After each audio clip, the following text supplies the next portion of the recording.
Who'd you wrestle Michigan in the final? Regional. Welcome. Oh, oh, we have a side comment. Sorry, side Yes. conversation. I wonder if, hopefully they didn't hear too much. Welcome to our 189th episode of Gorilla Radio. I'm Joe Caprino. We have a special guest today, Cameron. Is it Sakon or Sakon? Sakon, or however you Sakon. want to say it. Allegedly, he was a shoe guru. Allegedly, he was a state champion. I think the state champion was a positive. Like, we're sure he's a state champ, shoe guru. We're gonna find out. Joe, that was Joe's title, not mine. And I we said also I do could have name Mike. some shoes. When he was at Calumet, they shared shoes. They had to change them in between matches, just like they shared headgear, right? Yeah, you had to find someone around your size.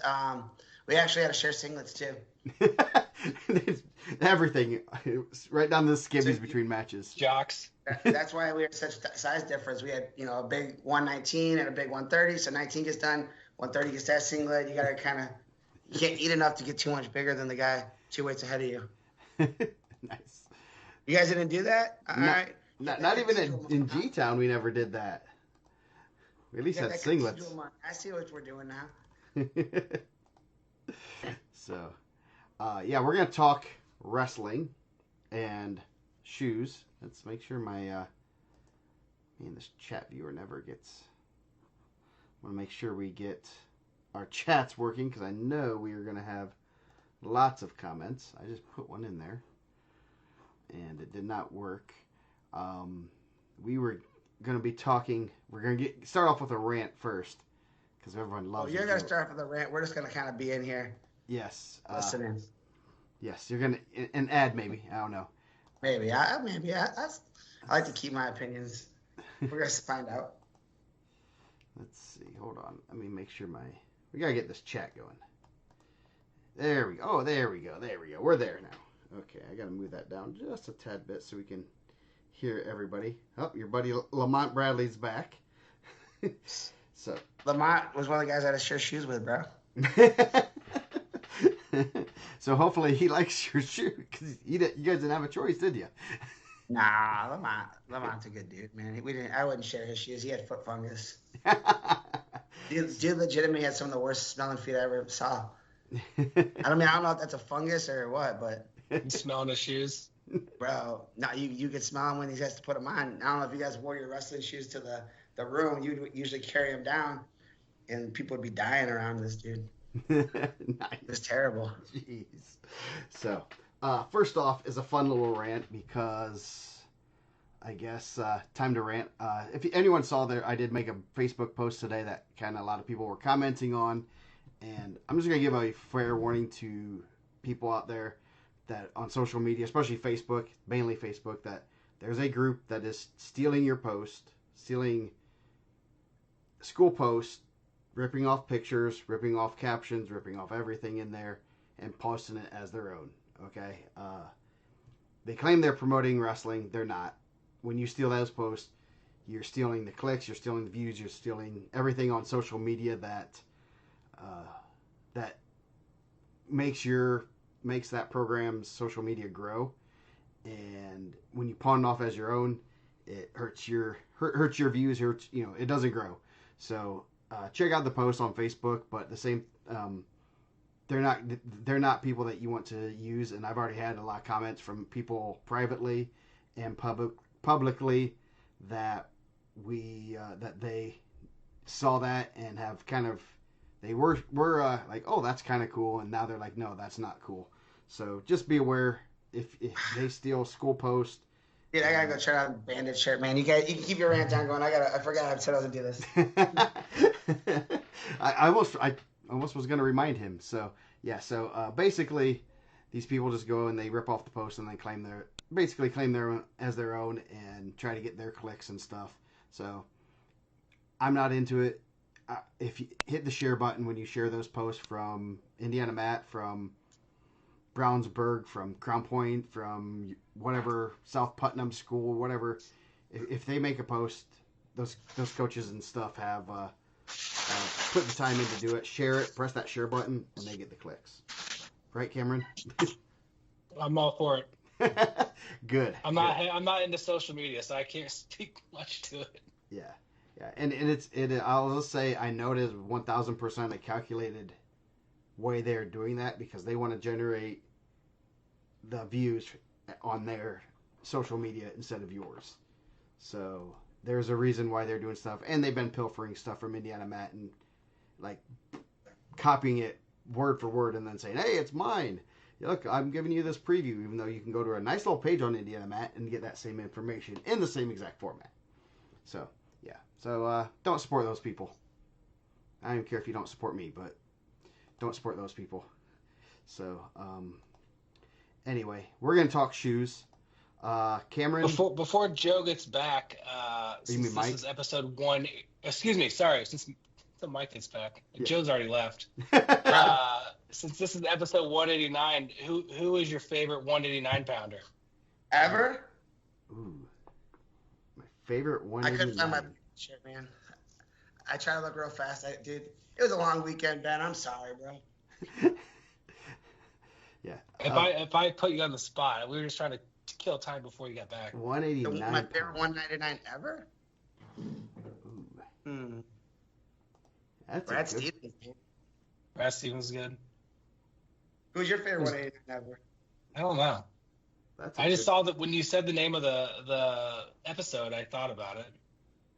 James Brim, was he 89? That'd have been a good thing to do as we gone up, like our favorite 115 pound, you know. And you got 195, 190. You got some coming up. We get a couple in here. My favorite 189? Nate Fowler, bro. Nick Fowler. I think it was Nick 189. I think so. He's about 289 now, shredded muscle. He's the IndianaMat kid? Yeah. 195 maybe? Yeah. I mean, those dudes were pretty big. Yes. I like those guys. My favorite 189 teammate? Craig Aranda, bro. Gargoyle. I gotta figure out who was 189 when. That's my question. That's what I'm trying to figure out because it's changed. We'll have some Mooresville talk. Yes. Yeah, we're gonna talk. We're gonna talk some shoes and some wrestling. So let's we're gonna start since. What did you finish your rant on? Hold on. I'm sorry, man. What did you finish your rant on? It's 3 minutes. Yeah, it wasn't too long. It's basically just summarizing my post that I made, and check it out. And if you guys have any questions, feel free to send a message and just promote those sports, those schools, and their programs the right way. Hit the share button. Don't copy it. Hit the share button. Give credit, man. If you don't give credit in college, they'll kick you out. Yep. For all you aspiring students, man. Yes. Don't go to college and plagiarize your papers. Plagiarism or something. So. Yeah, don't do that. Yeah. So we, if you didn't check our social medias, mainly the Facebook and the Instagrammer, that we did some interviews with some kids, got their shoe preferences, and I guess Stefan Micic has these really nice shoes. Hopefully, I get a pair. I've been promoting. Dude, I'm not just trying to get a Stefan Micic hat. I'll wear it right here on the show. Maybe I'll wear my Bandit shirt first, then I'll wear a Stefan Micic hat. Yeah. His own shoes coming out? Yes. He does. Yeah. Well, they are out. Some kids have them. I've seen a few of them with them. So allegedly they are really nice, but I have to try them myself. So. No, Glenn Baldwin. I do have one of my shoes in here. I'll show you the ones that I do not have that are not on my list, but these are nice. Converse. They are the Cliff Keen Dynatex. Bottoms look pristine almost.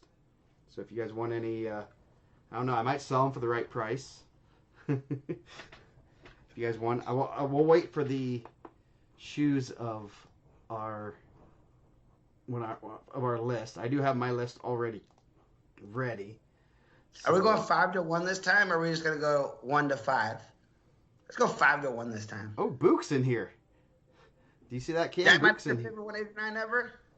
Yeah, there's a good 189 pounder. Now I'm embarrassed. He was my favorite heavyweight. And Lance Ellis. Look, the legends are coming out for you. Answer. They want to know about their favorite wrestling shoes. Man. One of Lance's old shoes is on my list. Uh-oh. So Let me get my. I gotta find. Where did I hide the text? So we're gonna have to put it. So I don't know where to put it on here. So give me a second. That's add source. I guess we just gotta add text somewhere. Woo. We're going rankings early tonight, per request of the 126-pound champ of the Al Smith. Four-time champ. Four-time champ of the Al Smith. Ever. He said he needs to get these shows early, rankings early so he can go to bed. Yes, I'm gonna. Hold on a second. Got to do some housekeeping here. Okay, there's mine. Okay, we will put them right there. So, what do you want to go 1 through 5, or do we want to do 5 through 1? Let's do 5 through 1. Okay. Let me. Use this new source. Okay. And again, if someone picks it, then you can. It's fine. Yes. Yeah. All right. So, Cameron, do you want to go first, or do you want to go? Sure. Okay, let me get this all set up here. Paste this new source. Really well prepared today. He was too busy getting all these rants off, bro. You guys don't even know. Yes, so we will Fighting go. people on Facebook. Okay. So this will be 5 to 1. Our favorite wrestling shoes. I can guarantee, the ONEVs aren't going to be on my list just because I haven't had them yet. So, Nate Moore, number 1. So let's go. Who's your number 5? What is your number 5? My number 5 is the 2005 blue and black Adidas Adistar zip-ups. I don't know the exact name of them, but they were originally the Sydney shoes, and then in 2005 they were the white or the black and blue ones. Nice. Do you guys remember those? I do. Yes. Woo, baby, we need to. Yeah, those are nice. I think aren't those on your? They are, but different color, different year. Okay. So. We're not doing the pictures, no? No, because I don't think I have enough for them. Enough room on our screen. What is yours? So my number 5 is one that I never had. I really wanted them when I was like a freshman and sophomore. I want the Kendall Cross Ad Stars, the originals, the all white with the fat black stripes. I seen Coach Cook had a pair under the lights when he was a freshman at 103. So I never had that pair, but I really like those ones.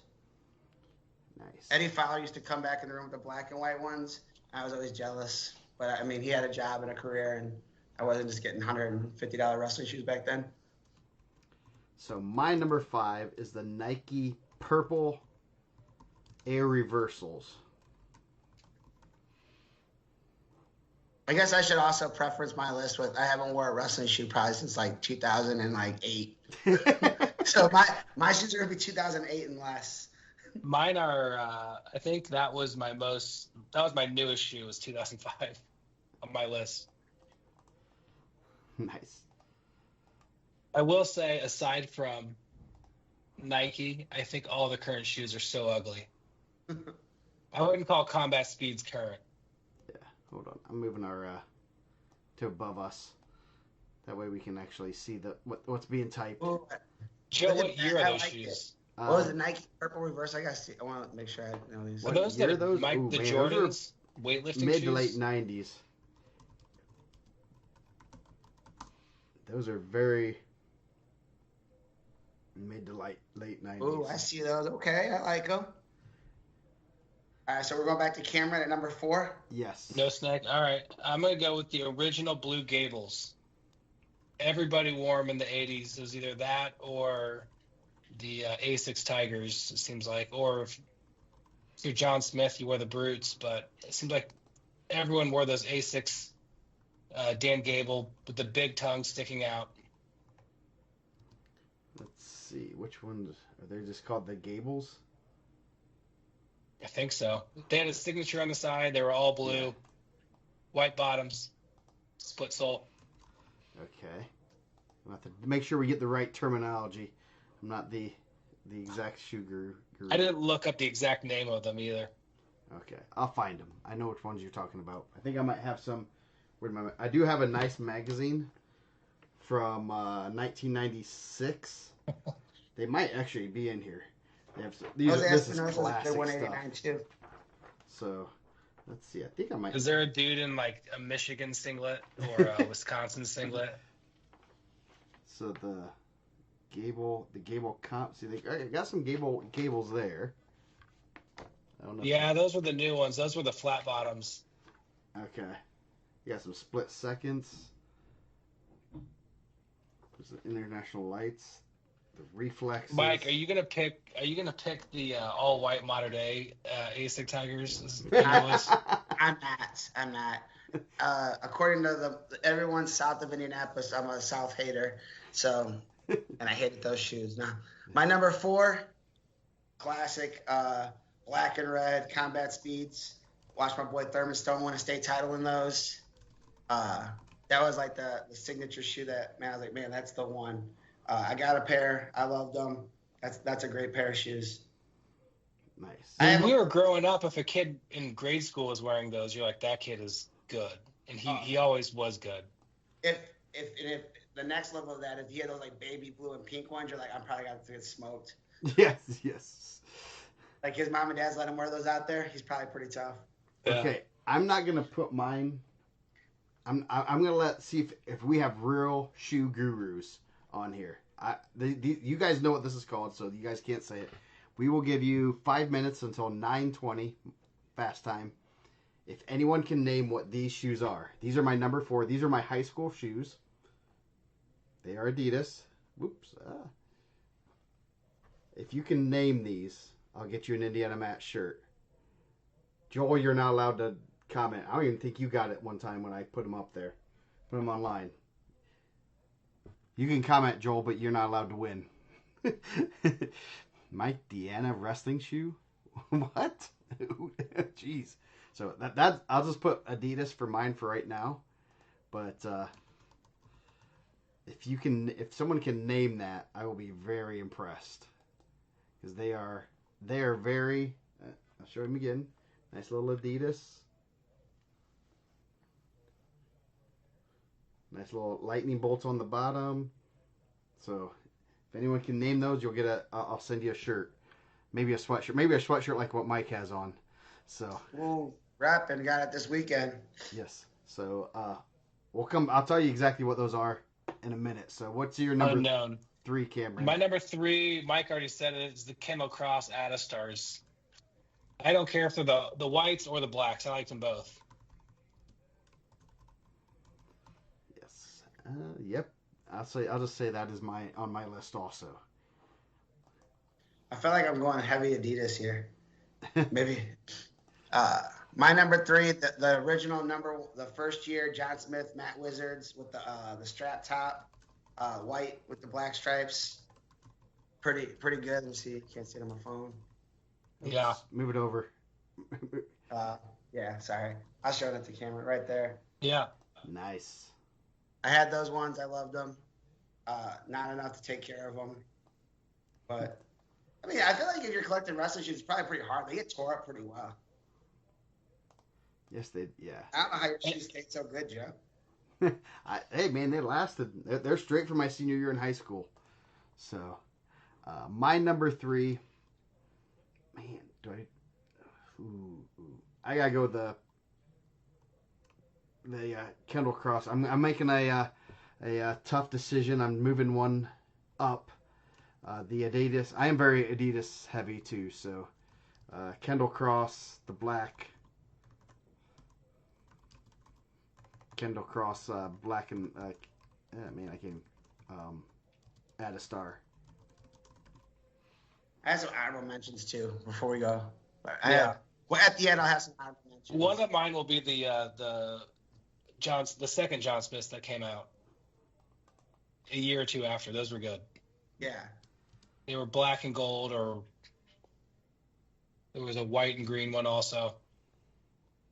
Yeah. So, once I get to my next All one, right. I'll tell you what the other ones were. So, what What's your I've number got no two? more Adidas, so my number two is the original Nike Carry Colot shoe from, I don't know, was it 2000, 2001? Yeah. 2000. They Which were, color? Which one are you going with? I like just the black. What was it? Black and blue? They had like a Or was black it and black and white? Yeah, it's like a black and white. The, Um, the white was around the ankle. They were low cut on the ankle. They were split soles, but they were like real firm on the bottom. They were great shoes, like little booties. are they called like the speed sweeps or something? Or am I wrong? Nah, I think they're are you talking about the Colette 2000s? Or are you talking Yeah. about? I think there's the Colette 2000s. Carry Colette. They're called the Colette Speed. Colette Speeds. Are you talking about the Speed Sweep Supremes, Nike, all black? Yeah. They say. I think they're the ones that. They said the Colette. Okay. They're just called the Colettes. Colette 2000 is what the ones. Okay. Yeah. Matt Hogs? No, they're not Matt Hogs. My number two, the Adidas Sydney EQT blue and silvers. These right here. Yeah. The first like zip up shoe. They had like a neoprene inside. Those were awesome. Those are classic. Especially Those were the for original zip ups. Yep, about your guys' era. So I my didn't think number they had, two. did they have lace up these? I don't remember. Yeah, they did. They took away the injury time for tying your shoes, right? When everyone's trying to tape their laces. Yep. So my number two is the Combat Speeds, red and black. Can't go wrong with red and black. I still have a pair now, so that's what I'm going with. Definitely need to do better with our graphics here, but so these ones are the Europa Blitz. So it is very. They are very rare. They probably only came out for a year or two, but they held up. Maybe next when I come to practice, I'll wear them and I'll show you. So, Cameron, what's your number one? My number one is the Asics International Lights. They came out with them again in like 2019, 2018, but in the early 90s, everyone wore them. The brands all wore them. Everyone wore them. They had the split sole, flat bottoms. They were black and pink, or the blue or turquoise and pink, maybe. They had a bunch of different colors. Pretty good ones. yes, they're very popular. So my number one, I bought them I told you I bought them at a real small shop in Griffith, like $30. I wish I'd have bought all 10 pairs that were there. The Colette 2000, the blue pair. Oh yeah. I sold those. I put them on eBay. I was like, oh, I'll see if anyone wants some. I put them for $500. They were sold in like 10 minutes. And it's like one of those things like, man, I should have went more. And I started talking like, oh man, I didn't put the shipping in there. Guys, like, I'll give you an extra 100. So I sold them for like $600. I wish I'd have bought all 10 pairs there. We kind of talked about it last week. U of I used to have like an Illinois one of Colettes. And we used to see all these guys from the Twisters wearing them. I remember thinking like, those guys are probably pretty good. Oh, Illinois had the Nike shoes that were navy and orange. Yeah. And they had the eye etched in the side or stitched in the side. I remember there were a couple of dudes on the Twisters had them, and I remember thinking like, man, they're like, oh, his brother wrestled at U of I, and you're like, dude, this dude's pretty good. Obviously, he won a lot. yes, the good old days of checking out their shoes and knowing if you're gonna win or not. Did you guys ever have the idea of like wearing like just like a pair of old tennis shoes and going on the mat and trying to at a freestyle tournament? Dude, I had a teammate that did that. He did freestyle state. He was like, I think he was a runner-up or a third placer. He wrestled a guy from, I think, Cathedral in the finals. It was like a 15-14 match. He wore a white T-shirt and shorts and tennis shoes. Nice. He never wrestled a high school match. He ended up, gang life caught him up, bro. Sad stories. So my number one is the Asics black and white Dan Gable Ultra Flex. Those were the most comfortable and Still mad that I have not gotten a pair yet. Again, after mine blew out. Not quite the Europa Blitzes, but What year did those come out? 98-ish. 98 or Did they have 99. the flat soles? No, they're a two-piece. Let me. Yeah, I'll put them up. I do have a picture of them because no one knows what they are. No, actually they do, but let's see. Where's my shoe pictures? Nope, wrong one. Yeah, these ones. Woo! Ooh, I like Yeah. those too. I like them in the blue and red. Yeah, I had the black ones. I actually there was I had the Schindel family. We were talking about shoes one day, and I don't know if I brought those to practice or I did. I said something about them, and Bryce I think we have a pair of those in our closet. They had a brand new pair, never touched, never opened. They're for one of the brothers, and they didn't like them or grew out of them before they could do them. I'm like, dude, those are nice shoes. So, Drake Highlight and Matt Flex is nice. Yeah. So yeah, those are our shoe rankings. I will tell you what the worst shoes ever made are the Adidas orange white, the G responses. We had those in college, and not only did they look like candy corn, they were absolutely the worst thing. You could, if you're on the balls of your feet, you'd slip. They were horrible. I actually gave them to a kid in my first year of coaching, and he still wore them forever. So I'd see him. Who are some of your honorable mentions? Yeah, what's your honorable mentions? I have 3 honorable mentions. I would say Go ahead, Joe. I had like the Colots. I never had a pair, but everyone always ranted about them that they're really good. And then the International Lights, again, didn't have a pair. Because in college, when I actually kind of knew a little bit more about what shoes were, they'd buy them for us, so I didn't have to buy them. Yeah. So.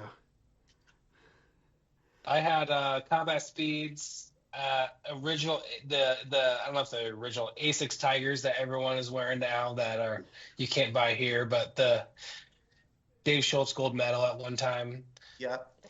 And one is the Adidas International Elites. They were like purple and silver and gold. Do you remember those?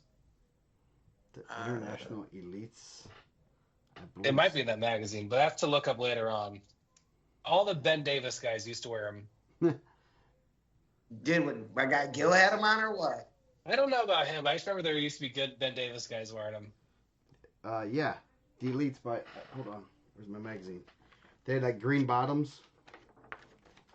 I don't know. I don't remember what they had on the bottom. Let's see. I think it's in my magazine. At least, or it's one that I did not bring up. No, I did not. Unless, yeah, they have like a green bottom. I have a picture of them right here. I think. The purple, gold, green. Yeah. No, not those.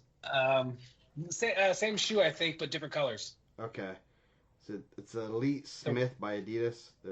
The tongue was real tall. Yeah. The Elite Smith International. So they were probably those. See, here are the Gables that you were talking about. Right? Those originals? Yeah, the blue ones. Yeah, they have blue one. Yeah, there's a blue. You can't really see the blue and black. Those are the ones Lance Ellis used to wear. So a lot of people caught arrow drops in those things. Staring at counting ceiling lights. Yeah, like what do you have? Like 155 balls out of 177 matches or Yeah. something crazy. Pretty good. All right, Joe, what are your or did you already give yours? Yeah, I also said. I mean, I like the. You just said one of them that I kind of liked, but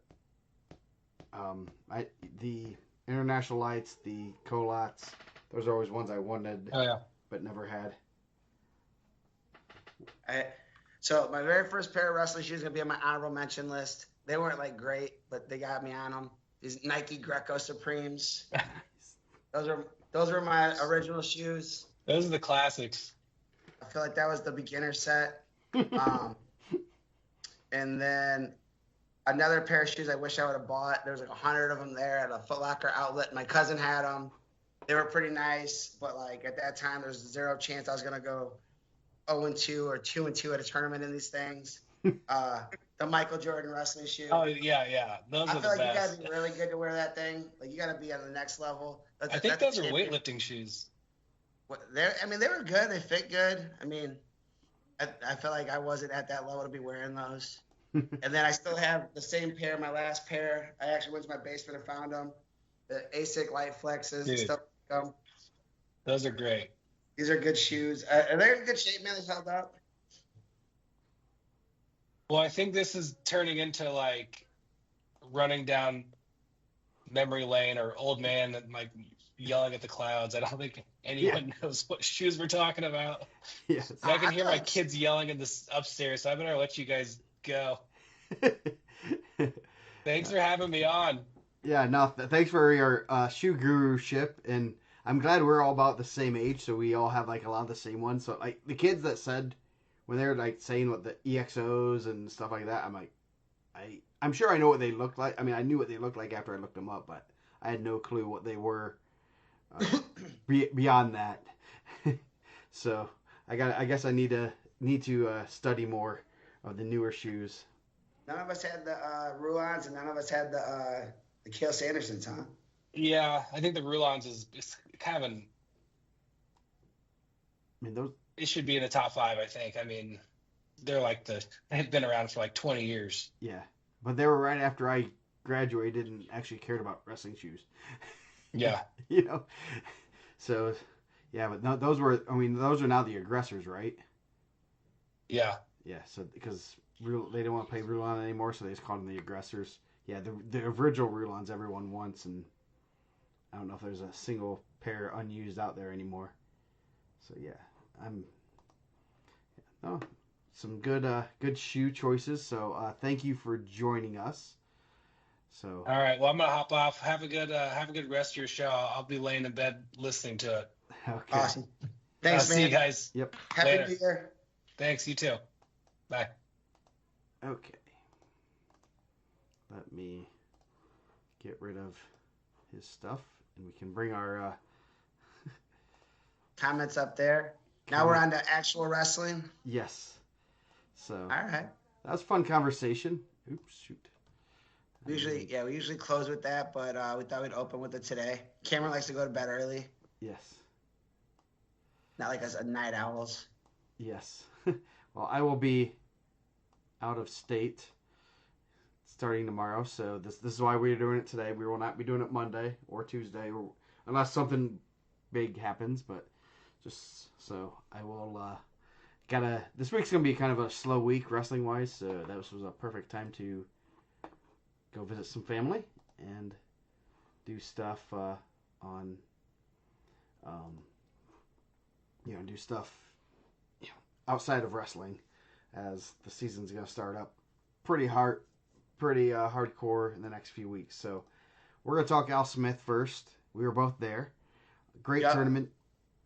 My voice is back now. Yes, the voice of the Al Smith. Great tournament as always. Just the competition there.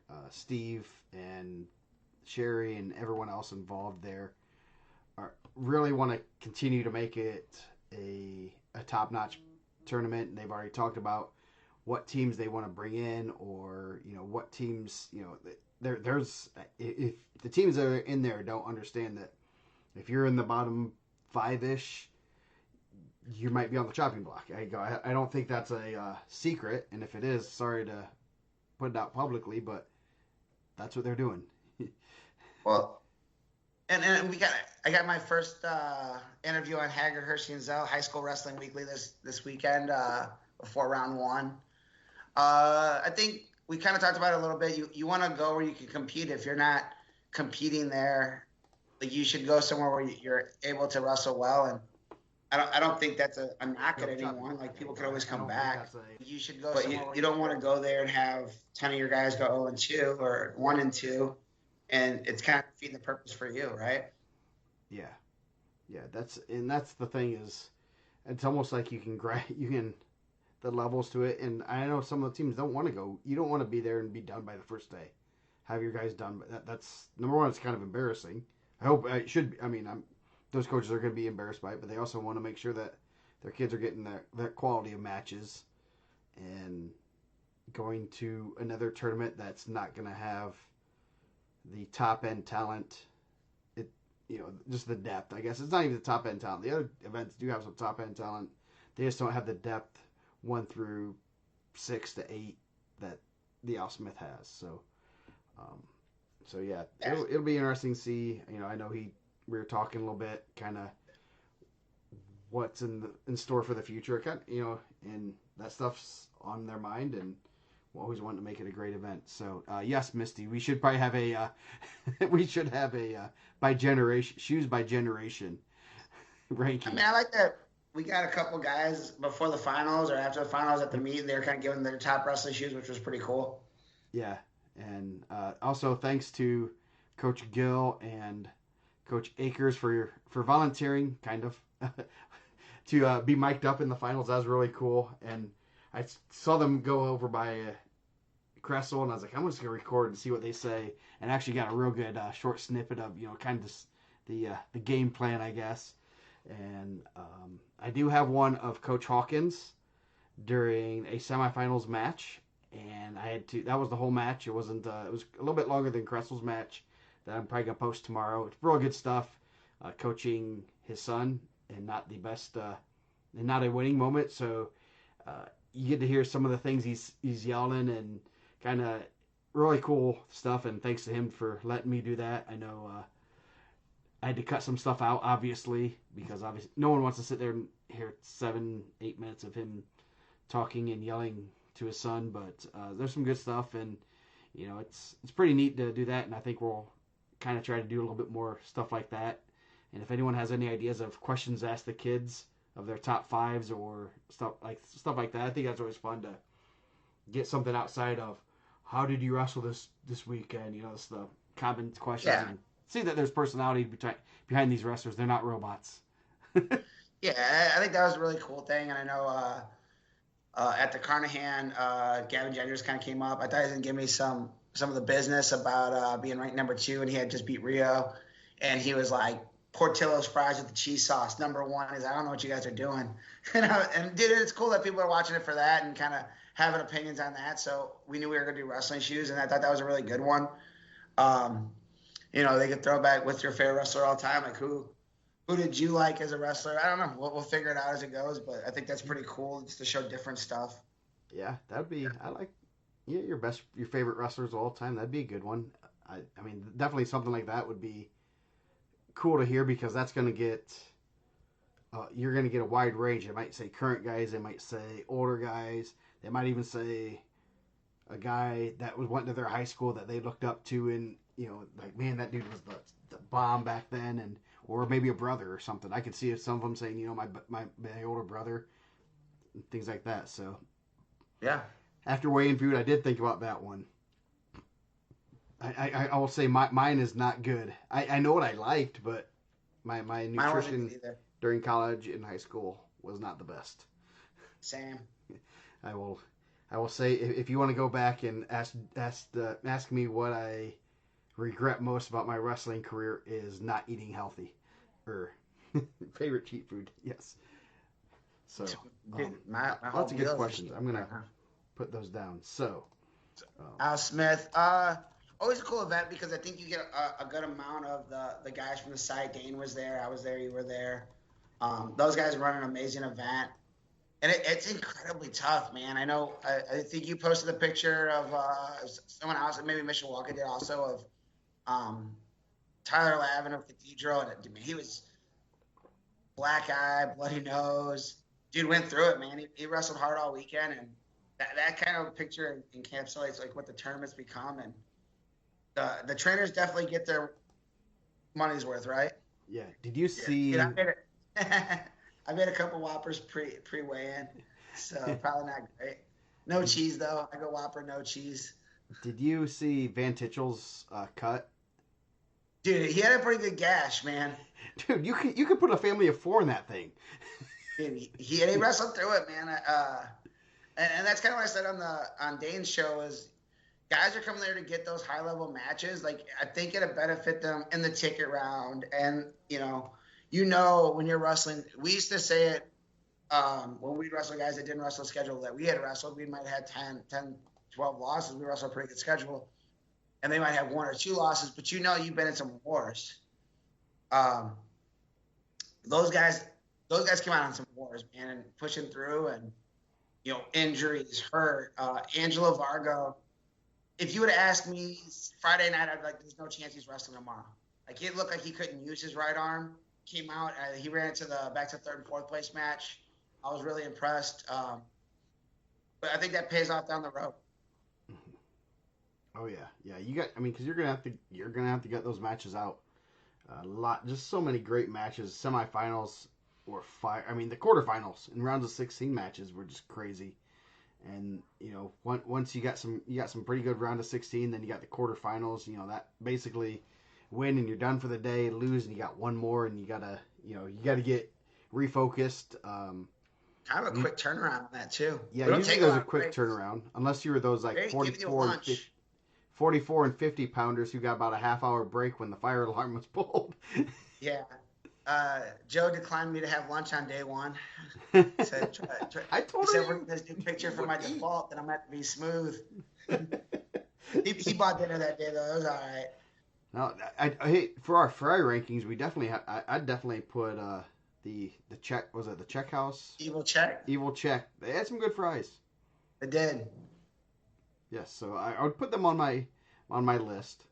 I would definitely go back. I did have Raising Cane's today too, for the first time. Nice. We battled the crowd. Right? They just opened in Fort Wayne, and got some cane sauce. Yeah, I did not realize that all they have is chicken fingers, fries, and coleslaw. That's all basically you can order.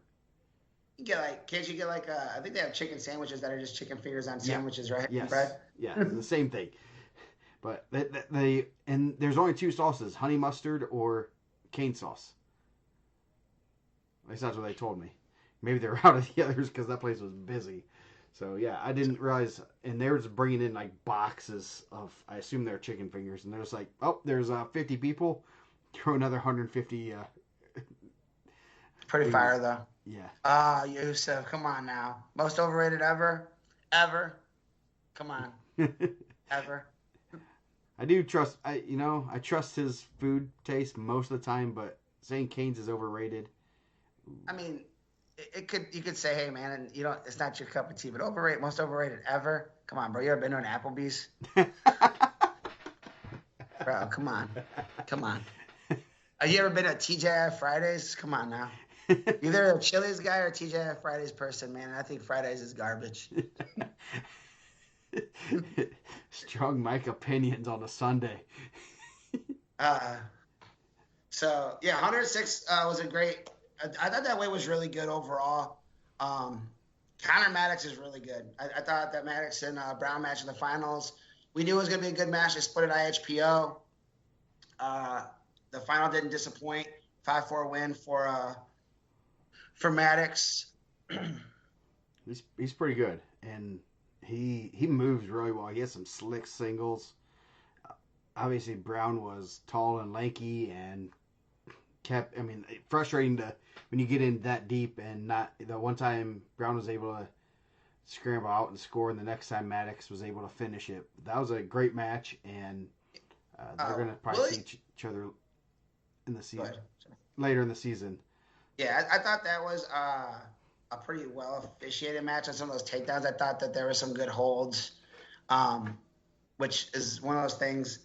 Obviously, Misty's going to have some different opinions, it sounds like. But I think it's one of those things of when you're not quick to call a takedown, you kind of let those positions work their way through. I usually think that's pretty good. And I thought there were some situations in that match were really good.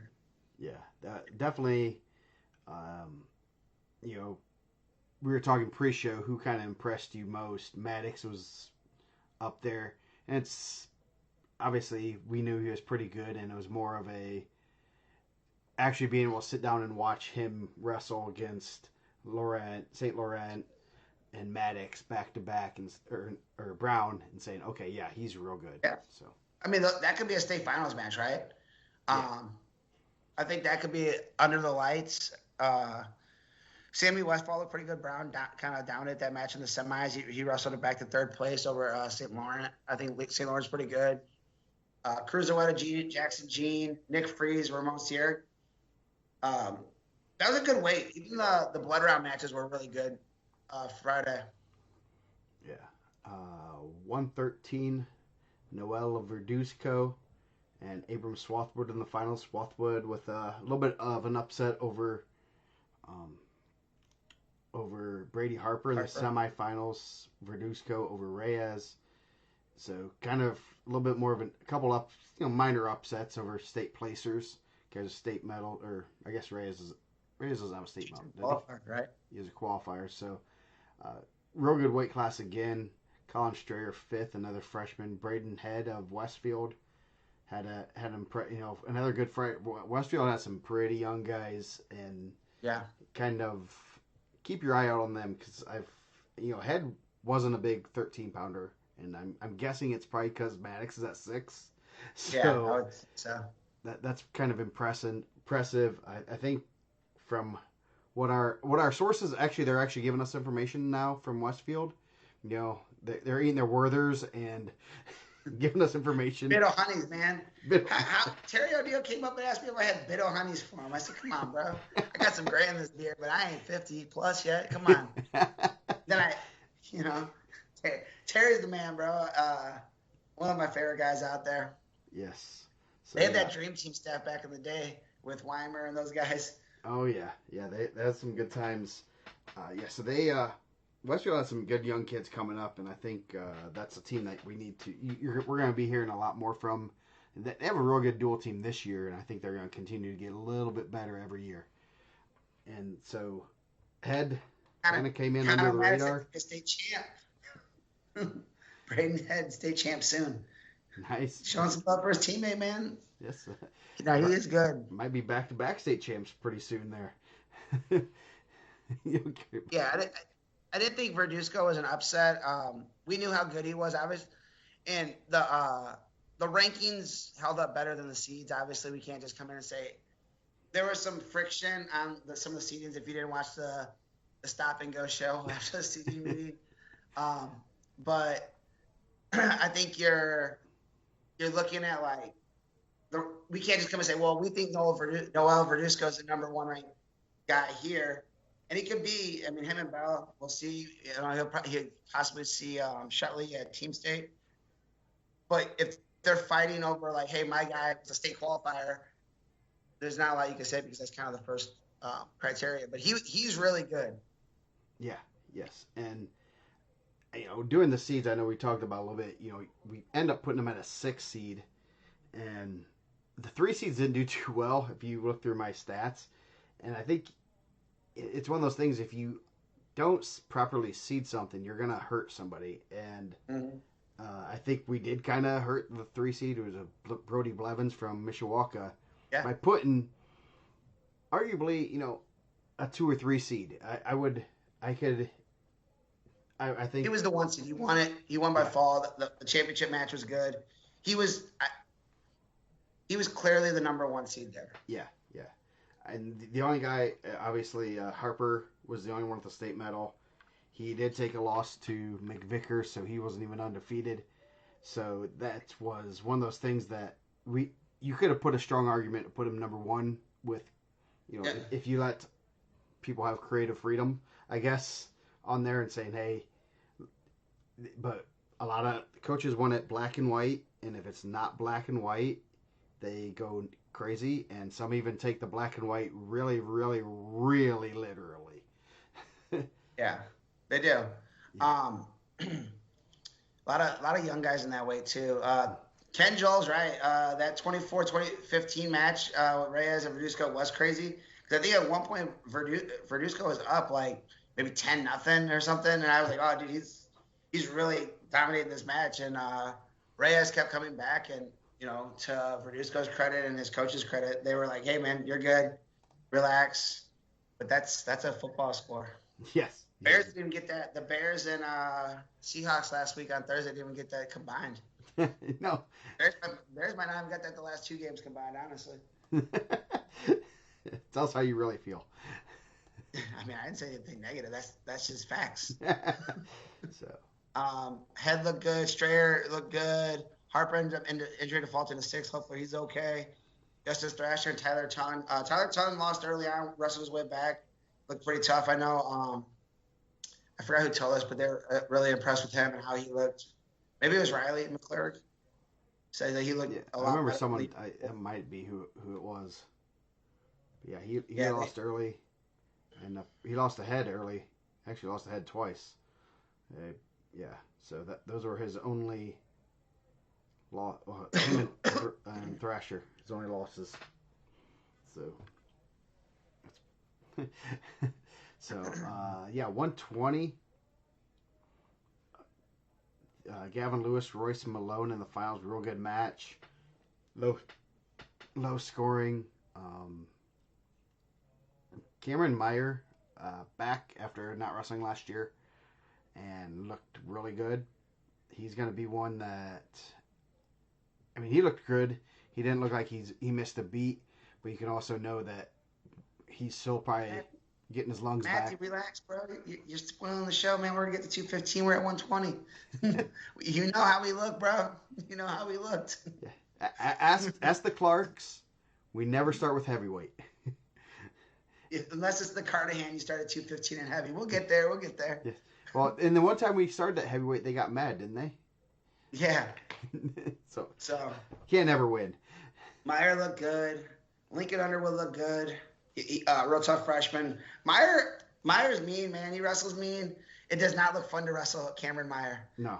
I mean, those guys might be able to tell you. I don't know. I was there just from afar. I'm glad that I was on an elevated stage watching. He looked like he wrestles hard.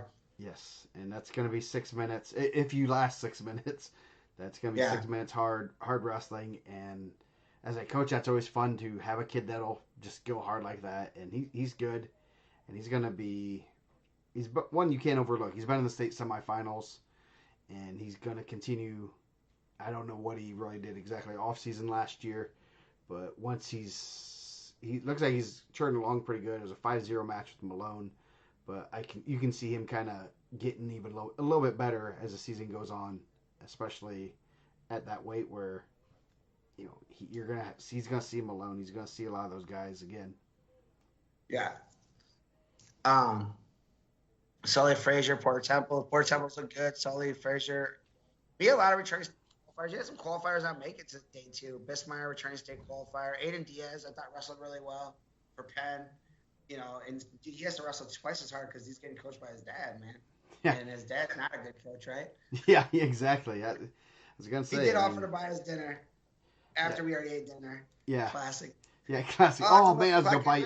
Oh, I have a hotel I can get you guys a discount at. Oh, yeah, afterward. He's just that guy that he always has everything for you, but you already did that. Sorry. Yeah, that's my dude, though. I like him. Jose's a good dude. Royce Malone, good kid, man. He put some stuff on his finalist sheet. I didn't give him the shout out about it. He said he won a spelling bee. If you would have told me what year, I asked him I stumped him with what question did you win on? He said he maxes out on squirrels and hunting and rabbits. I didn't even know there was a max on squirrels and rabbits, honestly. I might have been breaking the law when I was a kid. I was pretty good at killing squirrels and rabbits too, but DNR never came and looked how many the limit was. Like it was a bluegill or something, like a perch. But Sunday nights during Christmas break are fun for the comments. Yeah. So I wanted to give shout out to Royce Malone. I know he put that stuff down, and I didn't get a chance to say that in the finals. Some of it's laid out tough on those sheets too, man. You're trying to read it and you go and it's all a mess and it's there, and we got to find a better system of like how we want it to lay out and read. I think it'll be a little bit easier for me. I don't read as well sometimes. Ratings over. Oh no. I'm putting that Rating on the is list. 126. Go ahead. Gavin Gendris, pretty good. I think he had major in the finals. Real tough match with Don Brown in the semis, and other than that, I think he teched everybody. He looks really good right now. I think that he's wrestling at a high level. Yeah. All right. Don't come at my IndianaMat teachers now. They work hard for that money. I don't want to ruin my relationship with Coach Jim Watkins. Swallowwood did have a good tournament. Matthew Maldonado ran to the finals. I think that there's no love lost between Maryville and Crown Point. Got a little chippy. I told Bill, I said, man, I'm trying to give this guy his flowers about being the four-time Al Smith champ ever, and he's going to hit 14 points. Said it's tough for me to try to get everyone to get a standing O for my man, and you guys are over here getting T points taken away. But those guys are rivals. They're always going to be rivals. It's tough. Jose. Don Brown wrestled really well. He's wrestling at a high level. We kind of talked about Vargo a little bit, wrestling back to fourth place with basically with one arm. It'd have been easy for him to say, hey, I'm just going to take the eighth place spot. Max Quiros likes wrestling, I guess. We talked to his dad a little bit. He took an L in the first match. That navigating that wrestle back is really hard. He wrestled it back to fifth place. Man, Justin Plank, come on. Man, bro, you guys are coming at the neighborhood, man. Don't do that. Come on. Don't do that. Man. And yeah, you guys are here listening to alumni talk about wrestling. Can't be that bad. They're not saying that about D-Town, though. Oh, yeah. I know, throwing that down, bro. Come on. You go there, you get a good education, you'll learn some things. Sixth place, Connor Bayless of Indianapolis Cathedral. I made the mistake early on. You catch that rhythm. Snook's a good dude too, man. Changing the world over there. Eli Brody, 7th, and Josh Craig. That was a good weight. We knew that was a good weight too. A deep weight class across the board. There was a lot of guys that were semi-state and better. Ranked guys that didn't make it to day 2. Yeah, just some the blood round was pretty crazy. Dylan Wells lost to Quiros. Josh Kite over Conan. Is it Conan Kramer? Cohen Kramer. That was a reversal match. So Wills is the one that put Quiros in the wrestle back, right? He had to wrestle him for a ticket the next day. No. Who did Wills wrestle? Yeah. Wills beat Auburn first round. Okay, so Auburn didn't get through either. Yeah. Auburn Kramer, wrestled Vargo to go the next round. Auburn. And then Elijah Brody over Cameron Woods. So you had two guys with state experience that didn't make it day 2. Yeah, you're talking about the state runner-up coming back. Don't get me kicked out like the other guys. It didn't happen. It didn't happen. We like you, Justin. Calumet's just a little bit tougher Newcastle, you know? Man, where's Newcastle ranked on that list, bro? Don't come at that. 32. 32 was probably, I know we had Coach Gill and Jay Akers saying Donald Bowie for OW. Everyone has different opinions of OW, right? Like, did you win the toughest weight? Did you dominate the tournament? Did you, however, win the best finals match? Donald Bowie, in some people's opinion, would have been the number, like the OW, right? I think Waylon Cressel had given him his OW. Yeah. I know. You guys did beat us back in the day. Maybe once or twice. I had to look back. Donald Bowie beat LT Hawkins in the semis, and then got a late takedown over Eddie Goss in the finals. He's pretty good. He hasn't been wrestling very long. It was really impressive. He had a really good tournament. Yes, he did. And hopefully people understand that. Number one, thanks for those guys again for doing that. And that was obviously they're going to be promoting their guy. They're not going to be saying Gavin Gendris for outstanding wrestler. I mean, you want your guy, you want your guy promoted, things like that. So, not that they don't think Gendris is a great wrestler or anything, But they definitely. But we had a day. There's no question. Yeah. Came in number 8. He had a really bad loss early in the season, and I think somebody commented. It's not a bad loss. Yeah. He was. I think they said he was winning. He got pinned by Chance. Yeah. Right. Did he? I thought it was somebody else they got beat by. Maybe you know better than I did. But I mean, that's not a bad loss, but it's also took a loss and kind of kept him down at number 8 right now. And then he comes out and has a heck of a tournament. And I mean, we should I let the cat out of the bag and also put pressure on Dustin at the same time about the idea that we had? Ooh, I don't remember what it was. What was it? The IndianaMat OW pin chain or like. Oh yeah. So we should. Dustin had an idea, kind of ran with it from the Columbus East tournament. He said like he gave I think it was Kirkpatrick the pin chain, most outstanding wrestler. I'm like, we need to have some design, some kind of award out, whether it's a pin chain or I think that those things have ran their course, but something kind of designed of like that we can get a bunch of, and if an IndianaMat person is at an event, you can hand them out if you see an outstanding wrestler, and it's all up to you whether you want to take bribes or you actually care about the good wrestling. So, I mean, yeah, I think that'd be pretty cool. Yeah. And they do the outstanding wrestler different there. They do I thought it was most falls in the least amount of time. They said falls and tech falls, so it ended up being Waylon Kressel. Oh, okay. So they must have changed that. So I thought that's what I thought too. So obviously we told those guys it wasn't going to be Waylon Kressel. They left. I had to call them and tell them, and they came back and got the interview. So sorry about that. Really cool. Yeah. Got Gage Rutan, like tan, like suntan. They told me. Pretty great mullet there. Yes. I would say that's a top 5 mullet. Oh yeah. I mean, top 5 also is Luke Juris. Luke Juris got a top 5 mullet too. Yes. Dalton Robson wrestled really well of Lowell. He eventually lost over Aiden Campbell of Portage. Schmittendorf wrestled well. Warren Brown had a really good day coming down from 38. And man, we kind of said this too. The Baldwins wrestled incredibly well at the Al Smith. Yes. Glenn Baldwin wrestled really well. Finished in 8th place. The older brother was Connor, right? Or was it Connor Cooper? Cooper? What? The older brother wrestled really well. Yes, Cooper Baldwin was the older brother. Yeah, he was like a 2 or 3, like a 3-time Al Smith placer, and Hope he was in corn rolls. Yes. When Joe told me, I thought he said Poppy. I thought Mike Poppy was in corn rolls. He doesn't have enough hair. I was impressed. Yes. So yeah, good. Another good deep weight. Some good matches in the blood round there. 138, Evan Stanley, 4 tech falls and a fall. So he wasn't getting paid by the hour. No, he likes to put up points for sure. Not enough corn for Rose. Not the soil isn't very good in Poppy's head.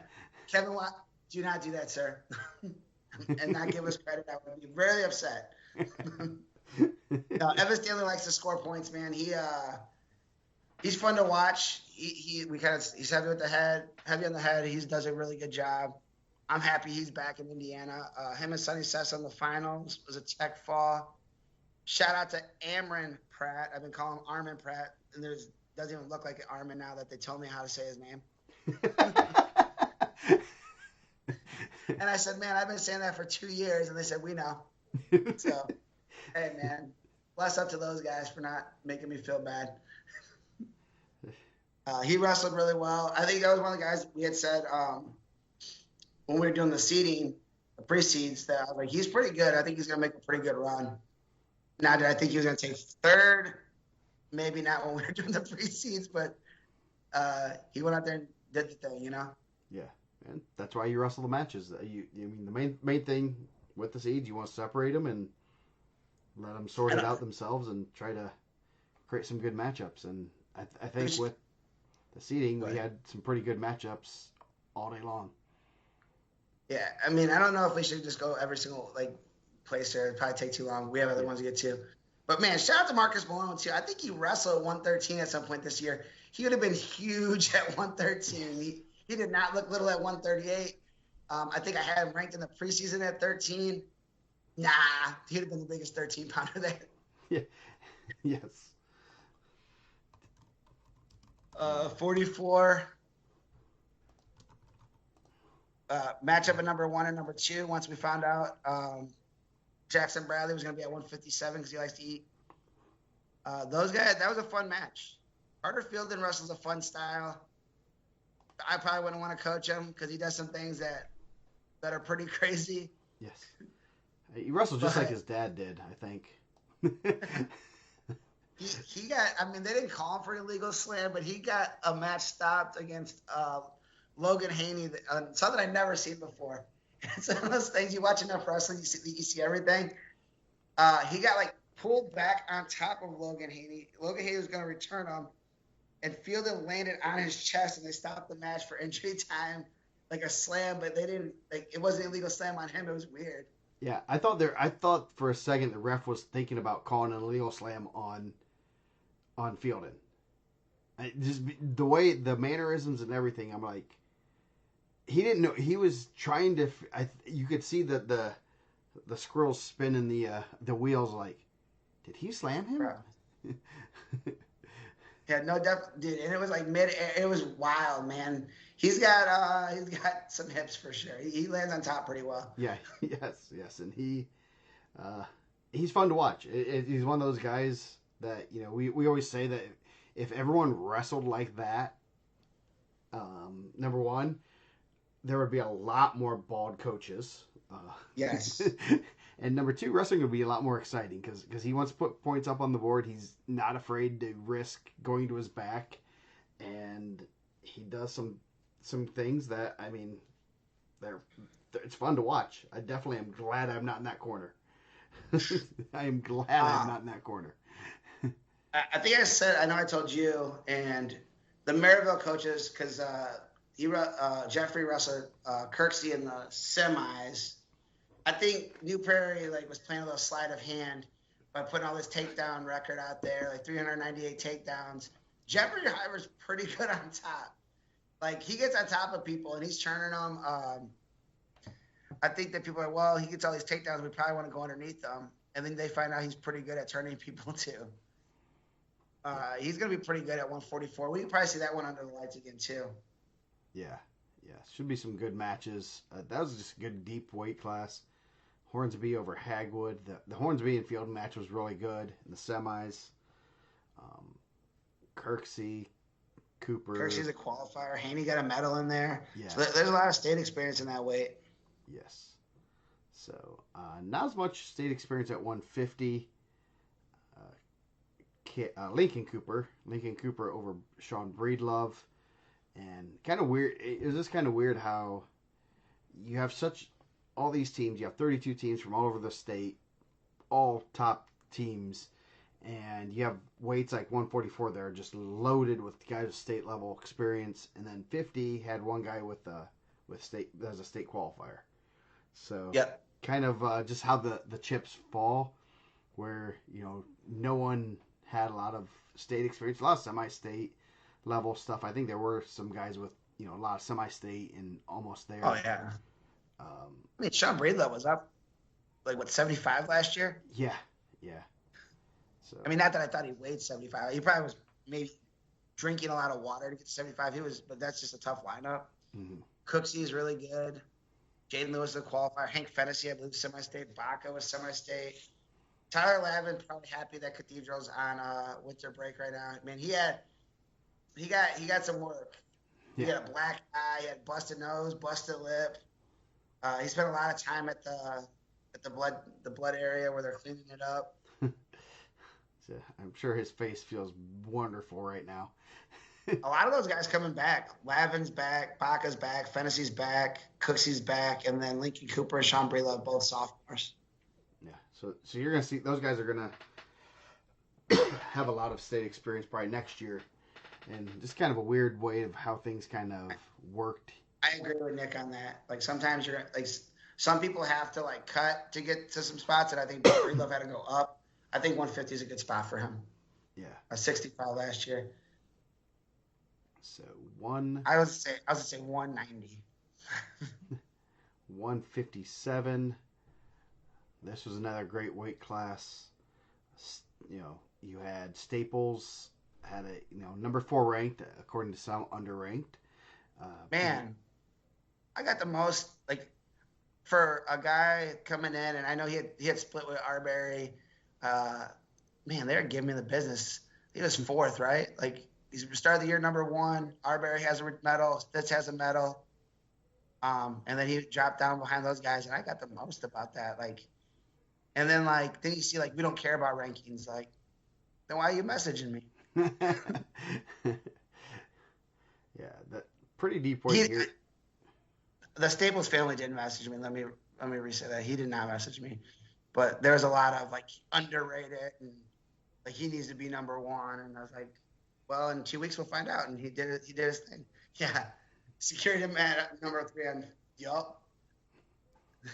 That was an intense match. Yeah, let's talk about that. The semifinal match with Arbery. Pretty good match. Some tough calls in there. Good match with the rideouts. Anytime. I mean, Arbery's had a tough tournament there, honestly. Yeah. 2 years. Last 2 years, some rideout and just craziness that's happened in those rideouts. They're not your normal rideouts. No. Some chirping between the coaches, it seemed like a little bit. Had, some chirping between some fans and Staples, and when he's leaving, Staples, it's a kid, man. He just came out the mat. You don't need to be I didn't be chirping him. And I said several times, there's only wrestlers warming up on the floor. I don't know how everyone else is getting on the floor. Better security, man. I'm definitely glad they didn't come and the team state guys was coming over there to get angry at me. Yes. Yeah. So yeah, Chris Fargo. I agree with that. There's no instant replay. It's a call that they made, and I think that those guys would be better from it. But I kind of agree with what he said there. Yeah, I didn't see anything. I was right there, and I didn't see anything that looked like lock hands. And if it was, it'd have been what I would consider there need to be some reaction time. That was just a tough match. And to that too, Arbery got a stall point in his 30. Not that you're doing makeup calls. I don't believe in makeup calls, and those guys do a good job. But I think Arbery's rideout point was a stall point, right? Yeah, Arbery got a stall point for not getting returned. I just hate matches like that ending like that. I want to see whether they're getting that escape in that overtime or whatever it is. You don't want to see a stall call or a weird penalty point to win the match or send it to overtime. Or you want to see them decided on the mat. Obviously, those two were, so close that it's going to take a call like that might cost someone a match. And so that's always everyone says, oh, who do you want to win that match? I just don't want to call that we're talking about that takes away from the kids to decide that match. And two guys that I'd like to see them wrestle more because they were getting after it. They were scrapping. They were working for takedowns. And it's one of those things that unfortunately in our sport we only have 8.5 minutes to decide the match. So and there will be a winner decided whether you like it or not. Yep. Then that doesn't, you don't need to be, if you're coaching, you don't need to be chirping other coaches, man. I know emotions run high, but bro, come on. You got, you're better than that. Yeah. You wouldn't allow your kids to do that, right? Yeah. And this is what I say as a parent. Would I allow my kids to act like that?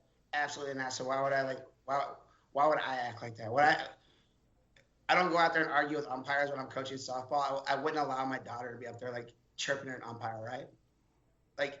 You're gonna set the tone for your program and whatever, but you shouldn't be as coaches, you shouldn't be getting into arguments over there. It's just a match, and it's a mid-season match.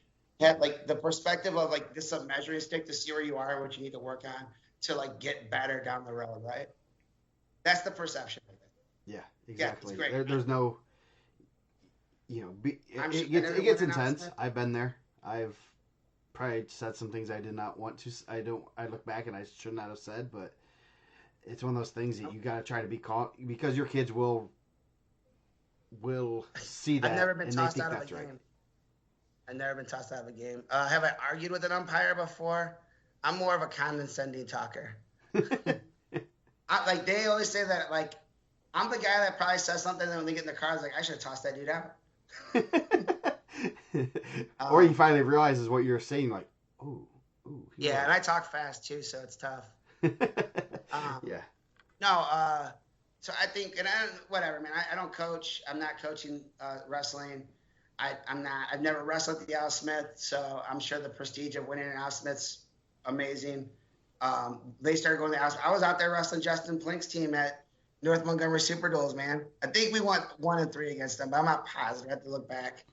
I don't have those records in front of me, but I just think it's like one of those things. Like, and who's arguing with Nick?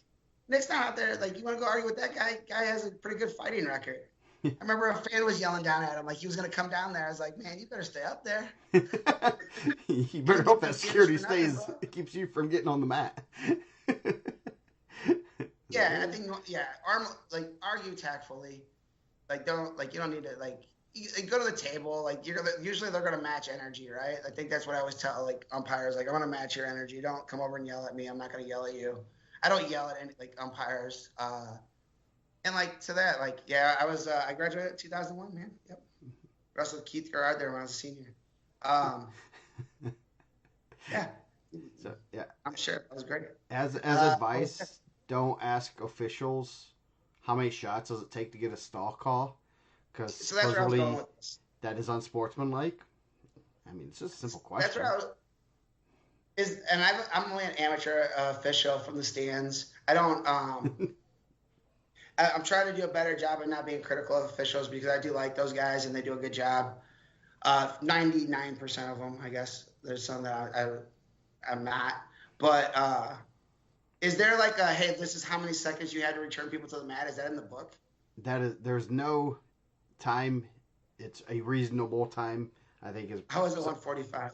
Yeah. I was not a heavyweight. There's no set time.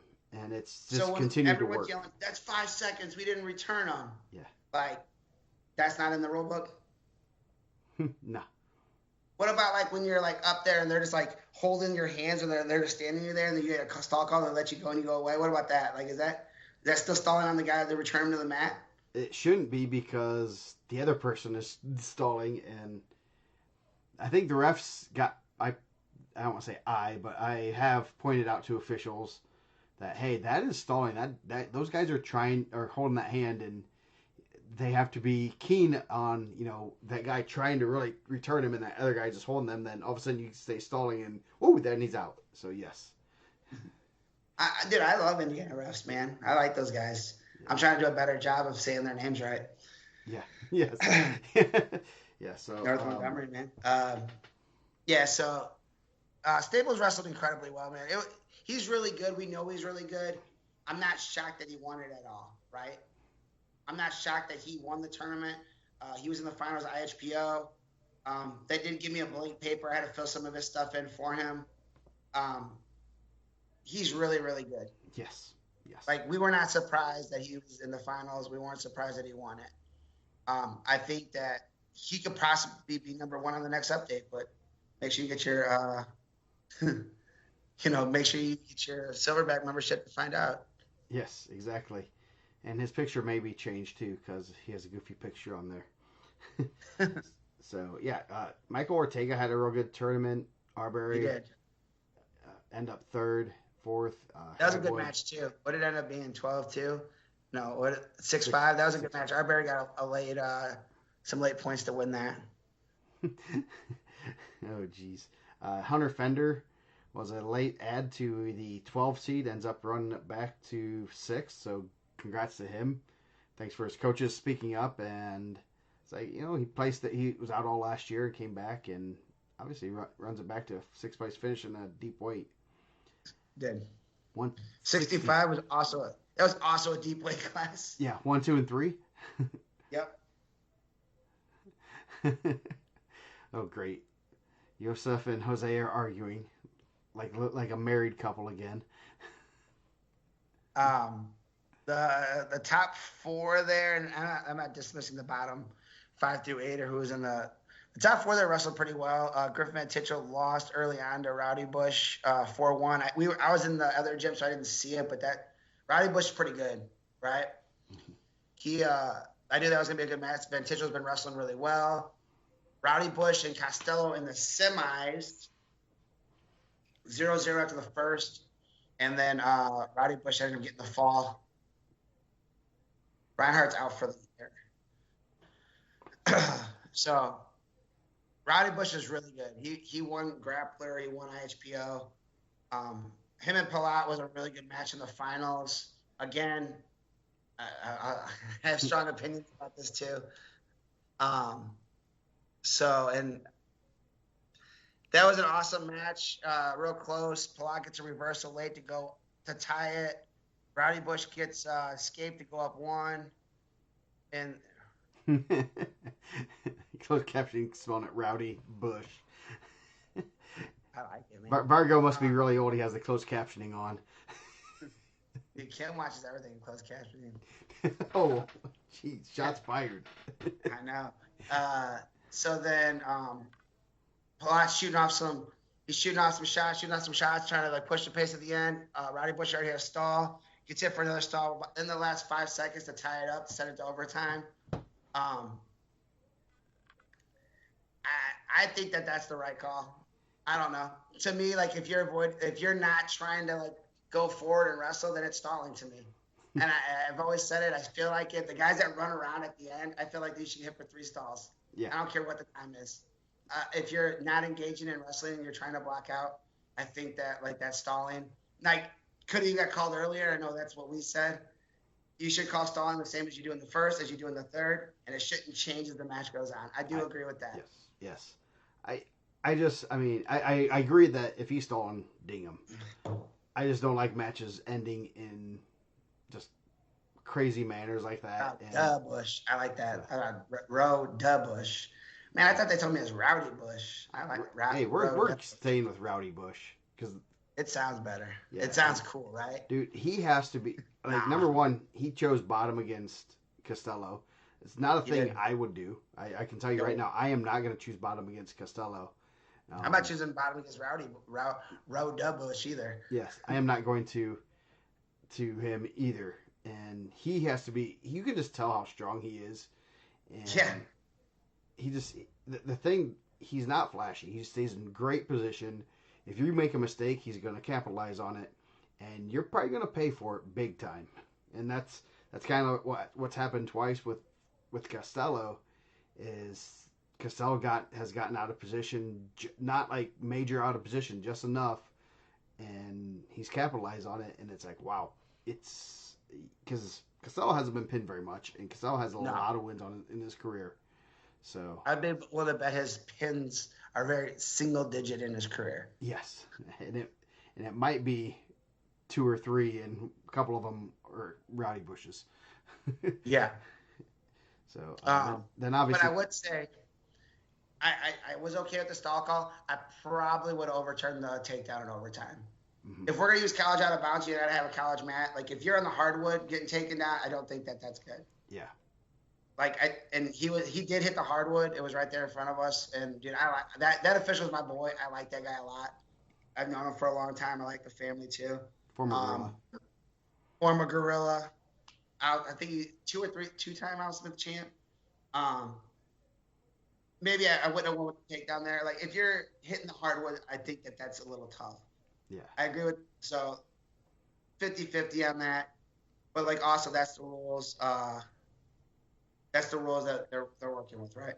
If you're using college out of bounds, you don't have the college mat. So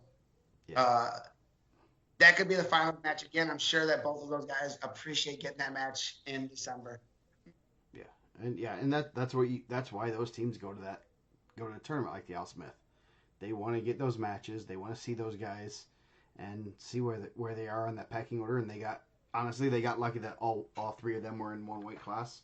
And you also throw in a Van Tichel, a Gavin Davis, Vander Lugart, and all those guys, and you're going to get pushed, and that's what you want. That's why, I mean, this is a mid-season state tournament, and they're going to all be better, and I'm looking forward to this Wayne at State, and obviously you're going to probably see Pellat and Costello in semi-state and stuff, so.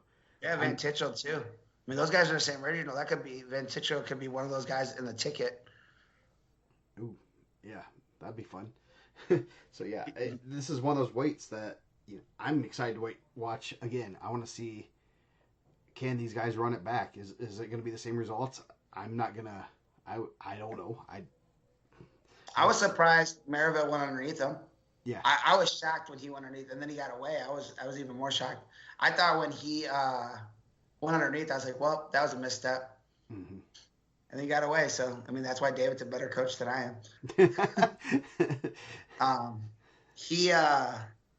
Both those guys are really good. The top four, they were really good. That Van Tichel-Costello match was really good. Did he get 2 takedown, 2 near fall at the end? Or 3 takedown, 2 near fall? Yeah, 3 takedown, 2 near fall. They were locked up in an over-under with like 4 seconds to go. I don't know if Van Tichel knew. He knew there was not very much time, but I don't know if because there was only like 2 or 3 seconds left. I don't know if he thought there might be 7 or 8 versus 2 or 3. I mean, that would be a question for him, but that was rough because I thought it was going to go into overtime, and he wrestled a great match, and they'll learn from it and they'll get better. Yep. And that's why Crown Point's not afraid to wrestle those matches. They're not afraid to have 1s, 2s, 3s, and 7s on their in their loss column. So that's what they do there. Waylon Cresswell at 175 is really good at wrestling. Yes. Not as good at breaking shoes. No, I'm sure his shoes. No, he really good at wrestling. Julian Weems is also really good at wrestling. I'm happy to see him back out there. I hope that he's incredibly healthy through the state tournament. I think we've been unlucky in seeing him compete at a high level because he's had some injuries.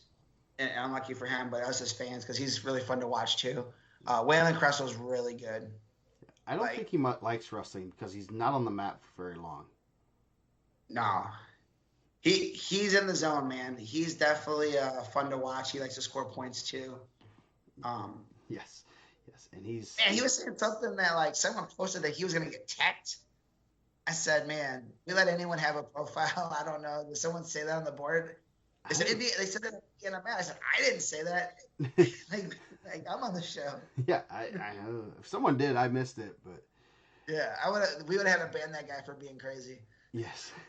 Get out, take a vacation. Yeah. No, he's really good, man. Cresswell's fun to watch. Great kid. Always has a real good personality. And we were talking a little bit about the Northern Iowa commit, and you don't usually think of Indiana kids going to Northern Iowa, so that was kind of always off the radar. And then all of a sudden, when he committed there, I'm like, dude, if there is a perfect fit for him, that is a perfect fit. And I think they eyed him and saw he's exactly their mold, how they work perfectly with guys like him, and that's gonna be fun to see him in college. Obviously, thankfully we have 2 more years of him, and it will be pretty cool. And yeah, Dolly had a lot of success at Northern Iowa too. Was he under Schwab? I don't know if Schwab was there. Schwab came right after that. I think Schwab, yeah. So, but that's a great school, and Cresswell's going to do well there. Great kid, and he dominated a very good Weems, pinned him, said, yeah. I'm not gonna mess around with you today.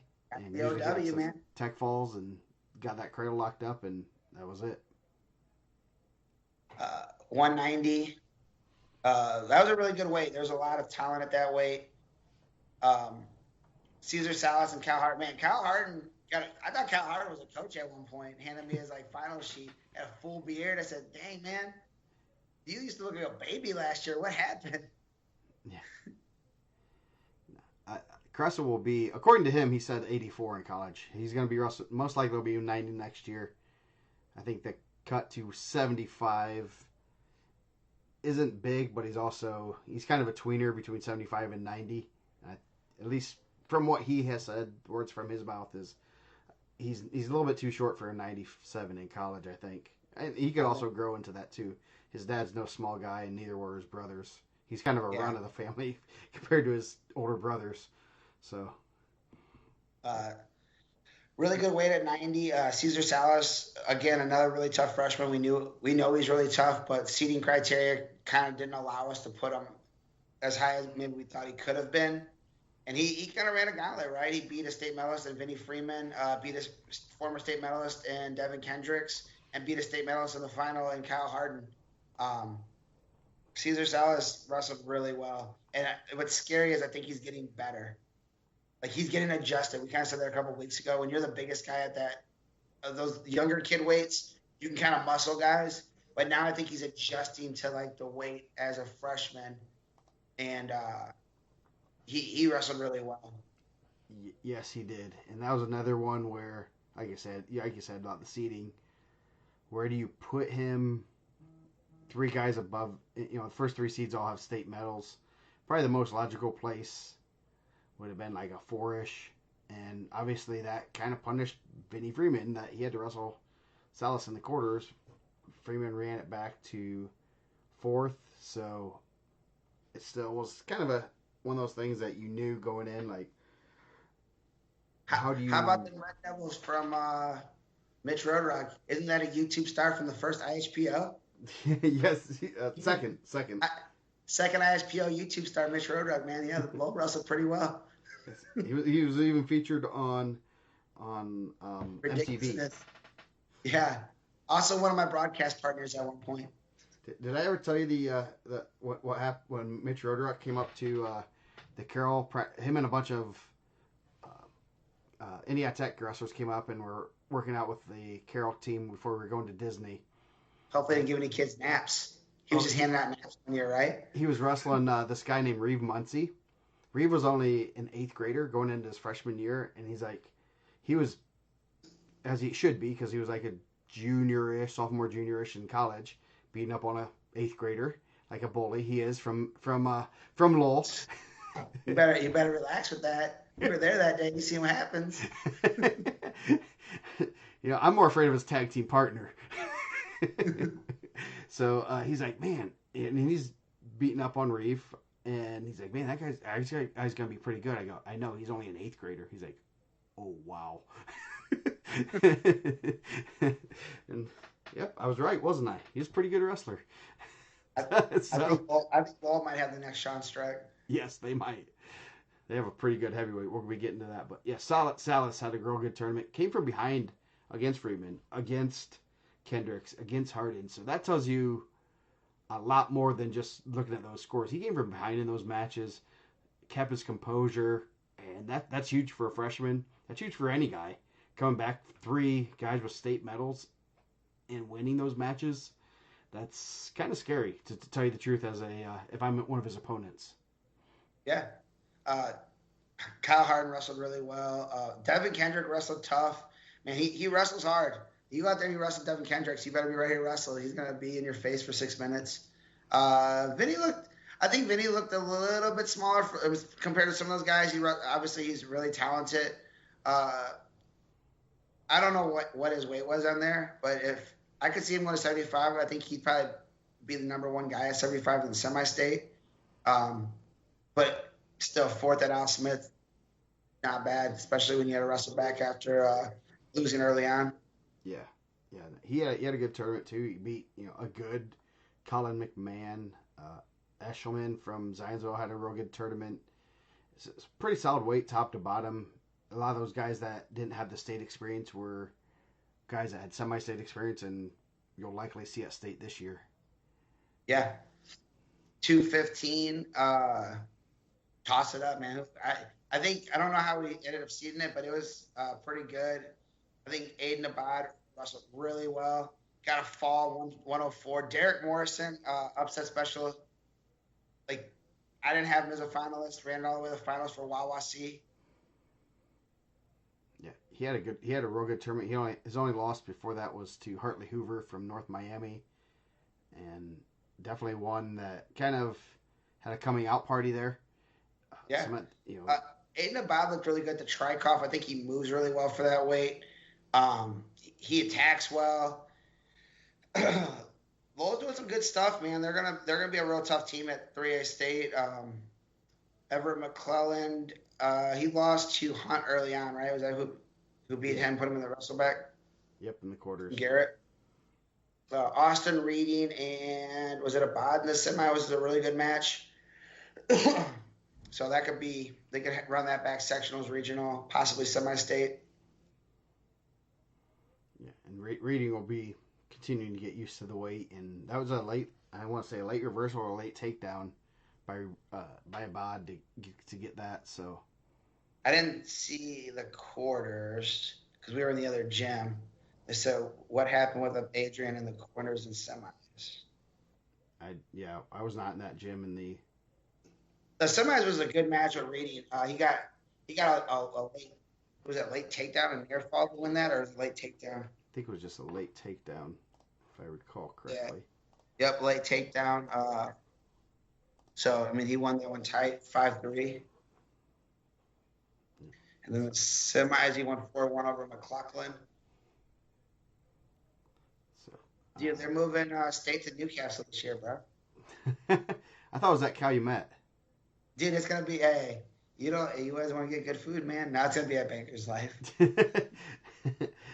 or Conseco or Westfield Center. Gainbridge. I don't know what they call it. Gainbridge. Soon to be called the IndianaMat Gorilla Dome. Yeah.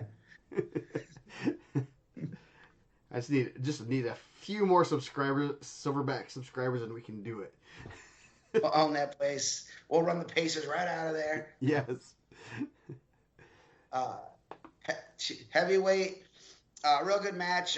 Good weight overall. I think there's a lot of guys that are going to be right there, like either at state or right that ticket around. Lucas Zimborski's pretty good.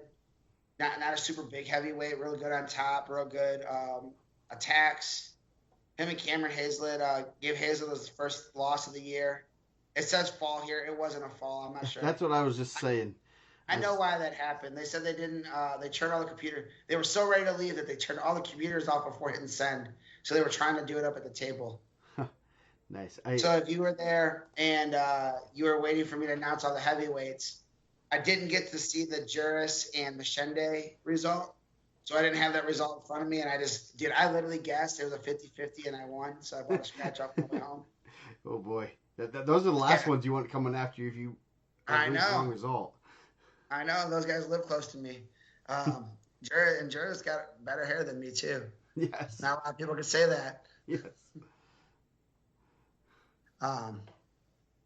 But a real good weight. Cameron Kaufman, obviously super excited. Trevi Hillman Conley wrestled really well. Him and Machende was a really good match in the wrestle back. But Hazlett's really tough freshman. That's why I said he could possibly be the next Streck. I think Streck was a finalist there as a freshman, or was he third? Who are you talking? Sean. I want to say he was like third, possibly. Yeah, I remember they had Shakir Carr, a 7-foot tall giant named Shakir Carr from South Bend Clay. Yeah, he was real good. And so yeah, that was good weight overall. Cameron Kaufman had a good tournament. He has the orange and black striped warm-up pants. I was hoping his coach was going to wear them, but he said it's not my style. Come on, Chris. Yeah, so obviously great tournament. Center Grove and Crown Point were neck and neck until the finals, and then Crown Point kind of pulled away a little bit. Man, how crazy is that? Like, not to pour on and say, man, Crown Point's amazing. They did it without two absolute hammers too, right? Yeah. Like they lost probably, I don't want to say two of their two best guys. I mean, obviously those are two really good guys that spent some time in the national rankings. You take two of anybody's best guys off their team, you're probably not winning the Al Smith. They won by 30 points, more than 30 points. Yeah, probably about 30 because they have that pin still figured in there. So yeah, 44 is a returning champ, 65 or 75 was a returning champ. He had beat Kressel there, so pretty impressive for the Bulldogs. Yes. So we will go. Pretty impressive for Center Grove and Lowell too. Yeah. I don't know what Lowell was there last year, but I'm guessing they weren't top 10. No, they're and three through like 8 were all pretty close and going back and forth, and kind of neat to see those guys, those teams battling it out there and on that second day, and you got to get those wins. Those are tough wins to get, and there's a little bit of momentum in there, especially for those teams when you have 5-6 guys going at it. Yeah, and you're talking the top 10. Columbus East is at Team State 3A, Porter's at 4A, New Prairie's at 2A. Welcome back, New Prairie too, right? Yeah. Shout out to the Panthers, the Cougars. What are they? Cougars. They're some kind of cat. Shout out to Garrett, man. Garrett was in the top 3 for most of the tournament. Yeah. They went out banged, man. We were kind of talking about that on Friday. Coach Cross is doing a good job. Those guys go out there and scrap. You got some kids that are out there fighting. He's bringing that region tough out there to Garrett, man. So New Prairie's region now? For him, there's East Chicago semi-state. He was at Maryville. He had to get to that Maryville semi-state, man. That's when it was real tough. That's when you claimed everyone in the region. When you come through Maryville, you get get baptized in tight quarters and fighting in the stands. Probably how he got them ears, honestly. Yeah. I had a couple scraps in the stands. That's why he wasn't worried that year whenever parents were yelling down at him. He's like, dude, I lived through Maryville semi-state, bro. This isn't anything. We call that Tuesday, bro. Live to talk about it. Yeah, they had a good tournament. Likely the highest finish they have been there. So good. I mean, especially for a 2A school, you're 1.5 points behind Warren Central, above Penn, New Prairie. It's gonna be interesting seeing some of how these seedings work out at Team State. Bloomington South. Mm-hmm. I know there was some talk, and we talked about it. Like, were they Team State? Should they have been at Team State? I mean, that was a legitimate talk between them and Mishawaka, and I think they kind of went out and said, "Yeah, I think we deserve that." And showed out, man. Yeah, and so it's good for the committee. It's also good that they went out there and showed that they belong there, and maybe they have a little bit of a burr in their butt. And hey, if you use that for motivation, use it for motivation. And I know it was a close vote there with them in Mishawaka, and they had a real good tournament against top guys in the state. So should be interesting. 2A should be. Those guys let them scrap. Yeah, 2A should be fun. Obviously, New Prairie's been ranked number 1. Garrett's been 3 or 4 behind Delta and Belmont. I definitely can see Garrett should be a top 3 seed. I don't know who's going to get pushed out, but their performance there should be something they should be on the opposite side of New Prairie. I'd like, that'd be kind of fun for Nick, I'm sure, going against his former school. And the idea is we're trying to get you to recruit Penn to the region, bro. That's why we sent you out there. That's how we do it. Yes. We recruit kids out over here. Yes, and as obviously this is the best time to do it, just right in the middle of the show. I believe the CD or the brackets will be released, I believe Sunday or Monday. Let me check. I think I have it in my calendar because I have to put everything in the calendar now. I believe it will. I got the telegram. Sunday. I got the telegram. I'm going to read it. Yeah, you got the telegram.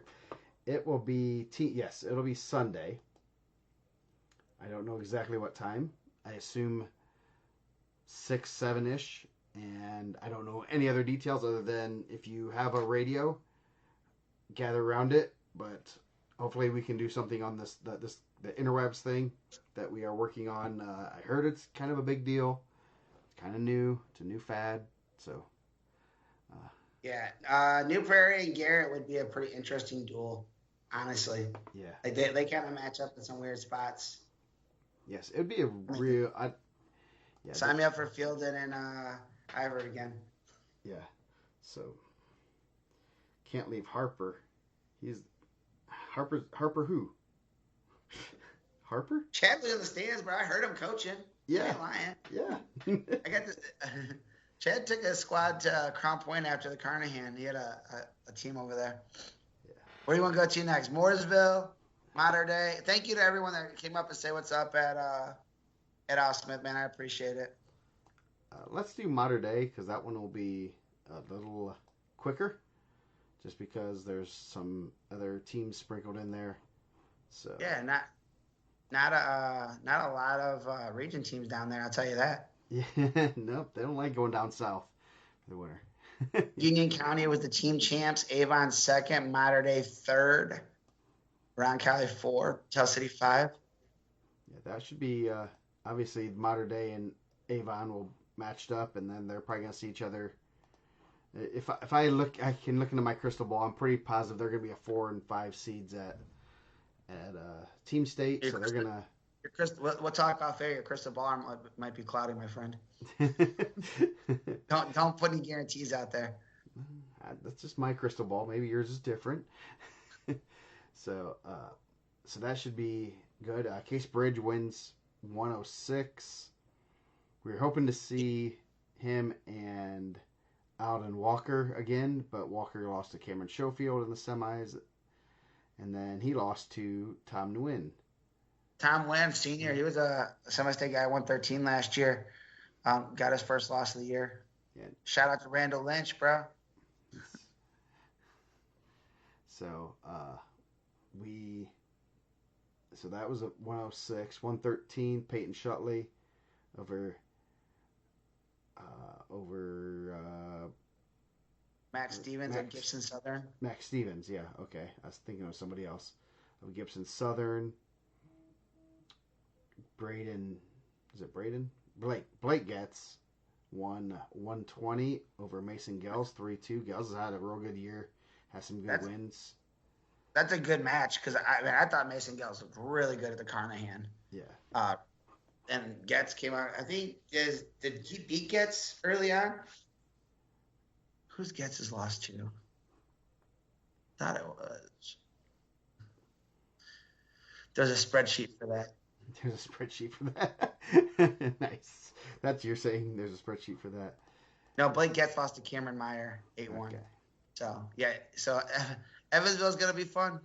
Yes, it is. 126 Nathan Rio over Ty Henderson 8-5. Again, man, Nate Rio and Ty Henderson like that matchup, huh? Yeah, I'm gonna have to.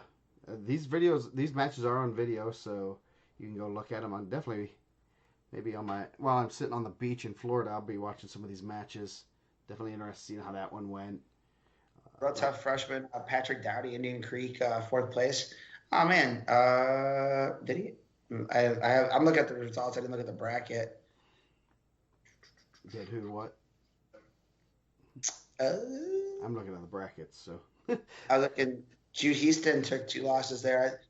I lost the Fond from Floyd Touch from the wrestleback. I knew he was in the back. I didn't know how it went. Yeah, I'm sure those Henderson and Rio matches are going to be exciting every single time. Those guys are both really good. Yeah. 132. Jaden Rainey over Caleb Schaefer. Rainey does not go to school in Indiana, unfortunately. I guess fortunately or unfortunately. Hey, that'd be fun to have Rainey and Hockaday for sure. Second after the 2:30. Yes. Dude, let's go, General. That's what I'm telling you. I think Vargo said this earlier. I like the college where the first overtime on your feet is 2 minutes. I think that you've seen a lot less matches go with the rideouts because you can see people stalling and playing a game of trying to get to the rideouts with a minute. It's hard to kind of get a stall call in a minute. 2 minutes, you're going to get those stall calls, so you have to be active. And if you don't do anything for 2 minutes, someone's probably gonna get a stall call. So I do like that, but I also do like that 30 seconds, 2 30-second periods. You go on your feet, unlimited. Screw it, just go on your feet, unlimited. First one to score, first one to go out of bounds. Put a push out. I don't care. Make them. If you get 1 foot outside, you're done. So yeah. Yeah, we have to find a better system. It was good seeing Jeff this weekend. He's always a good dude, man. I like Jeff a lot. And he recalled one time I was talking to him about stalling. I told him there's one time I was not happy with his stall calls. and he called it pretty much exactly word for word the match, the weight class, the wrestlers and stuff, and I'll just say we weren't friends that day. I like him, man. I like him. And he's gonna force the action too. So yeah. Oh yeah. There's He was- it got heated there, and I still like Jeff. Just You that yell day at him? when I'm on the mat, I want my kids to win and try to do what I need to do. So Nice. There you go. Hey, my man Jeff will call you for stalling. Yeah. He's probably calling us for stalling on the show right now. yes, because he wants to learn about 138, 152, 138. Isaiah Schaefer over Gunnar Butt, Tech Fall. Schaefer's looking. That was a real close match last year at State. I mean, Schaefer's leveling up, man. I know there's some people that want to see him at number one. They're gonna wrestle at some point, right? Hopefully. Can we sneak Lowell into 4A Team State, and so we can maybe get that match, or at least one of Lowell's wrestlers, maybe possibly. Lowell might be able to see New Palestine. We might get a head-to-head with Gunnar Butt and Evan Stanley. Kind of get a side-by-side. I mean, we always do transitive property of wrestling, but maybe that's a good weight. The top 6 there is really good, actually. Yeah, Bo Jackson. Talented freshman making some noise there. Yeah, Beating a real tough Quentin Chef. Yeah, in a real. I think he beat Justice Thornton also. Yeah, that's a good weight for him, and he lost to Chef by major, then beat him 7-5 later. So You know what I mean? they showed you. You know when we came down, I'm getting thirsty. Nice. 144 Bryce Doss won over Hunter Jenkins of Union County. Yeah. Side note: when you're adding your results, make sure you're putting in the right kids. So we're getting some crazy results. Daniel Brown's getting some 26 results. I think Bryce Doss is getting some 1 and 13 results. Just double check that. Yeah, and you can edit those, by the way. So if you do see a mistake, anyone can go and edit. So whether you did the result or not, if not, send us a message and we'll fix them. I did delete like 25 duplicates. I went through that. So hopefully I didn't delete any that were not duplicates. So 150 Seth Syra over Grant Volker of Modern Day. Seth's wrestling really well, 19-0. I was kind of sad not to see him at the Carnahan when Avon brought that group up. But I believe he beat Volker in the duel and then got a fall there. I don't do the rankings, Popey. Sorry. Them cornrows number 1, bro. I see you. Yes. We should have done top 5 hairstyles at the Al Smith. Dude, I'm telling you, Connor Maddox right up there, man. Yeah. You got Maddox, you got Juris, you have Gage Rutan, and then Popey. There's your top 4. Pretty good. Yeah, pretty good. Who would be? I don't know who number 5 would be. I have to look back. Yes. 157. That's a huge win for Deacon Dressler over Asher Ratliff. Asher Ratliff, semi-state champ at Evansville last year. Beat him 5-1. Dressler's undefeated for Gibson Southern. Yeah, that's a good win for him. Dressler's been in the mix for a while. Just hasn't had those big wins. He was regional champ last year. Lost to Gabe Rose in the ticket round. Nice. Brian Hughes said Hunter Jenkins returning Kentucky State champ. That's a 1-0 is always a tough match. Those are tough wins. Yeah. Good win for Bryce Doss. Yeah, and then, man, these brackets are getting kind of ugly. Cooper Collins over what was it? Griffin Larson. Griffin Larson. I wanted to say his brother's name. Griffin Larson. Larson kind of took the scenic route there.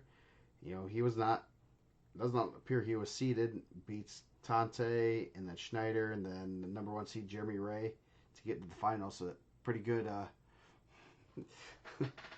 pretty good tournament for him. And you know, Collins over James Dozier from Roncalli too. So a lot of upsets there. Yeah. And Cooper Collins, undefeated from Vincent's Lincoln, might find himself in the rankings going forward too. Yep. Popey, I'm just jealous that I can't make these in the cornrows. Then 190 was it Lucas Ricketts from Union County over Landon Terry. The Terry boys got some good mustaches going right now. With Popey in here, we had to rake some mustaches. I seen the pictures on the stands. Nice. They kind of got that little coming down Fu Manchu right past the lip.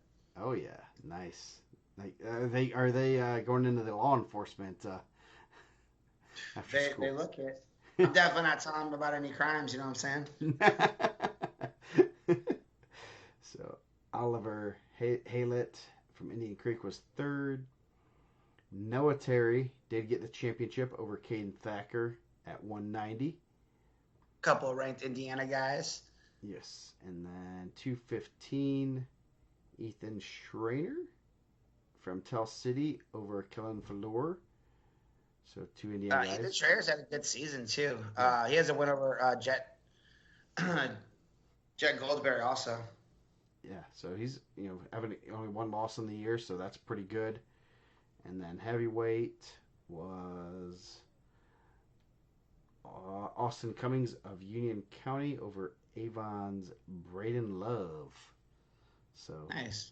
Good. Cody Cox with a tech fall over Landon Hicks.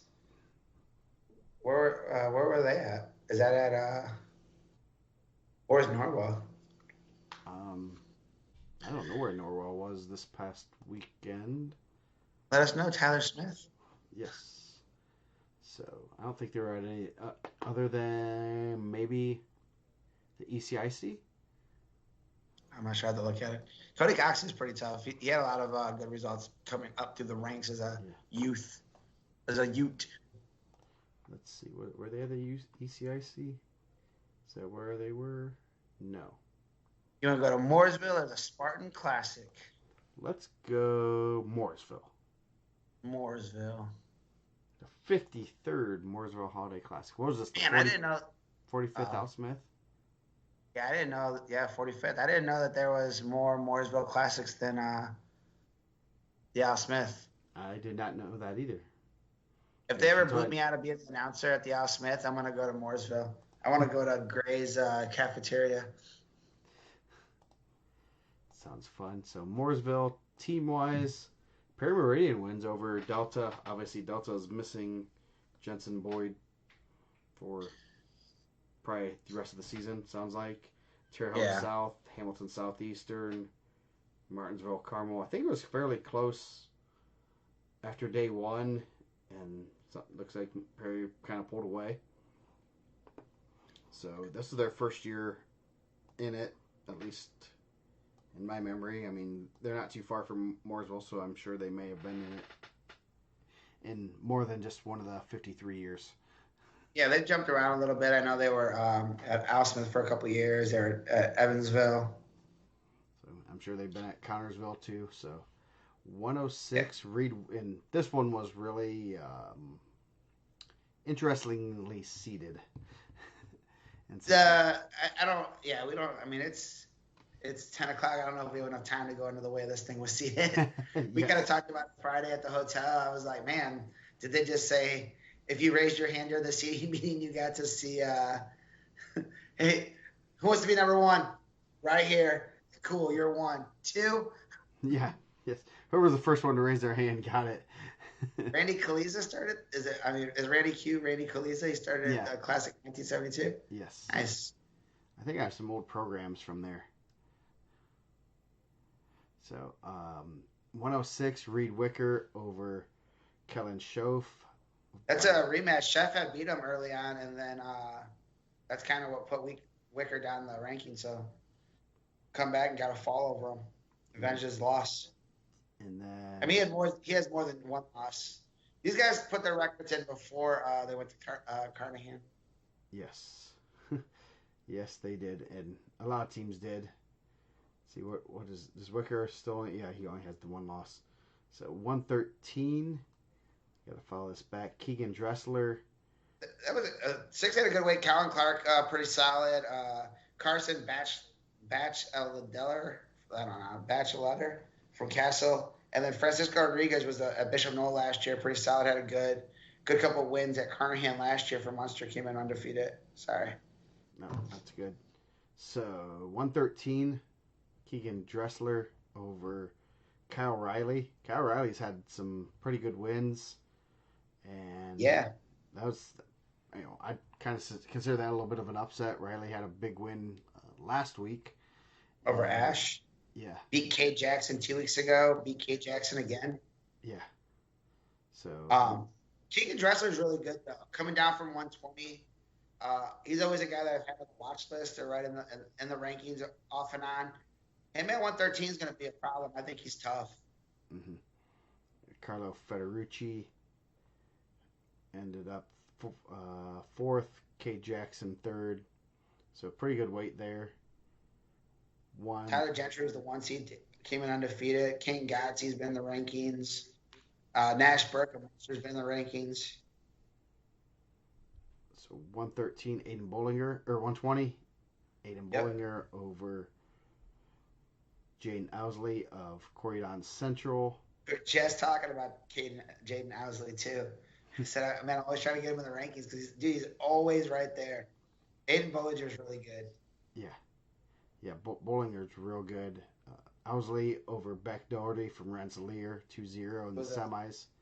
Who was a state qualifier. Yeah, so that's a good win for him. Anyone else? David Bowman over Nick Anderson. That's a good win too. The Bowman, man, when did he lose? Because he was, Bollinger had Bollinger in the quarters. Ouch. Yeah, that'd have been not as seeded as well as the Columbus East tournament because we had Bowman, I think, as a 2. Yeah, yes, we did. 126, Isaac Ash over Alfredo Urgel from Rensselaer. Another, I don't even know if he was seeded there. He came in 7-2. Yeah, I thought having him unseeded was going to wreck some brackets. Brennan Leonard's really tough for Martinsville. I mean, that's a good way. Wyatt Streck's always been there for Corydon Central also. Oh, they didn't even, because that would have been where Boyd was. Boyd must have been 2 seed, and they didn't even switch it up. They just put their backup in there. That's why that got wrecked. I get that one right there. Okay. Like I said, we don't have all that time out here. Trashing. So yeah, Orgel over Leonard in the semis. 132, Lane Horn 1-0 over Sam Mosier, and that's a good win for him. Good for him to get pushed. 6-minute match had to be. That's probably a pretty good one. Yeah, Boyer's tough. He holds position really well, so that's a good one. And then Charlie Hutchinson, I think Boyer beat him in the semi. Luke Kirchner, John Orman. That's a pretty good weight class. Alex Tinsley was a semi-state qualifier last year. Where did Hutchinson lost in the quarters to Orman. So to Orman. John Orman. I think John Orman had Aiden Bollinger 4-time Mooresville chair. Is he a senior? Bollinger me. I thought he was a junior. I don't know why. Congratulations. That's awesome. Man, he doesn't seem like he's one that doesn't seem like he's been around. That usually we have those guys that I swear he's been around for 7 years. Bollinger seems like hasn't been around that long. Yeah, I guess because wow. yeah, he's a senior because the 2 years at 106. The first year he's a little undersized. Now, yeah. Wow. Congratulations. Man, we'd have kept him in the rankings for another year. I'd have ranked him right there at the top. Thank you. Did a lot. 138, Anthony Quarles over Nate Bryan. Nate Bryan's been in the rankings. That's a good weekend for Quarles for Perry Meridian. A lot of solid guys in that weight.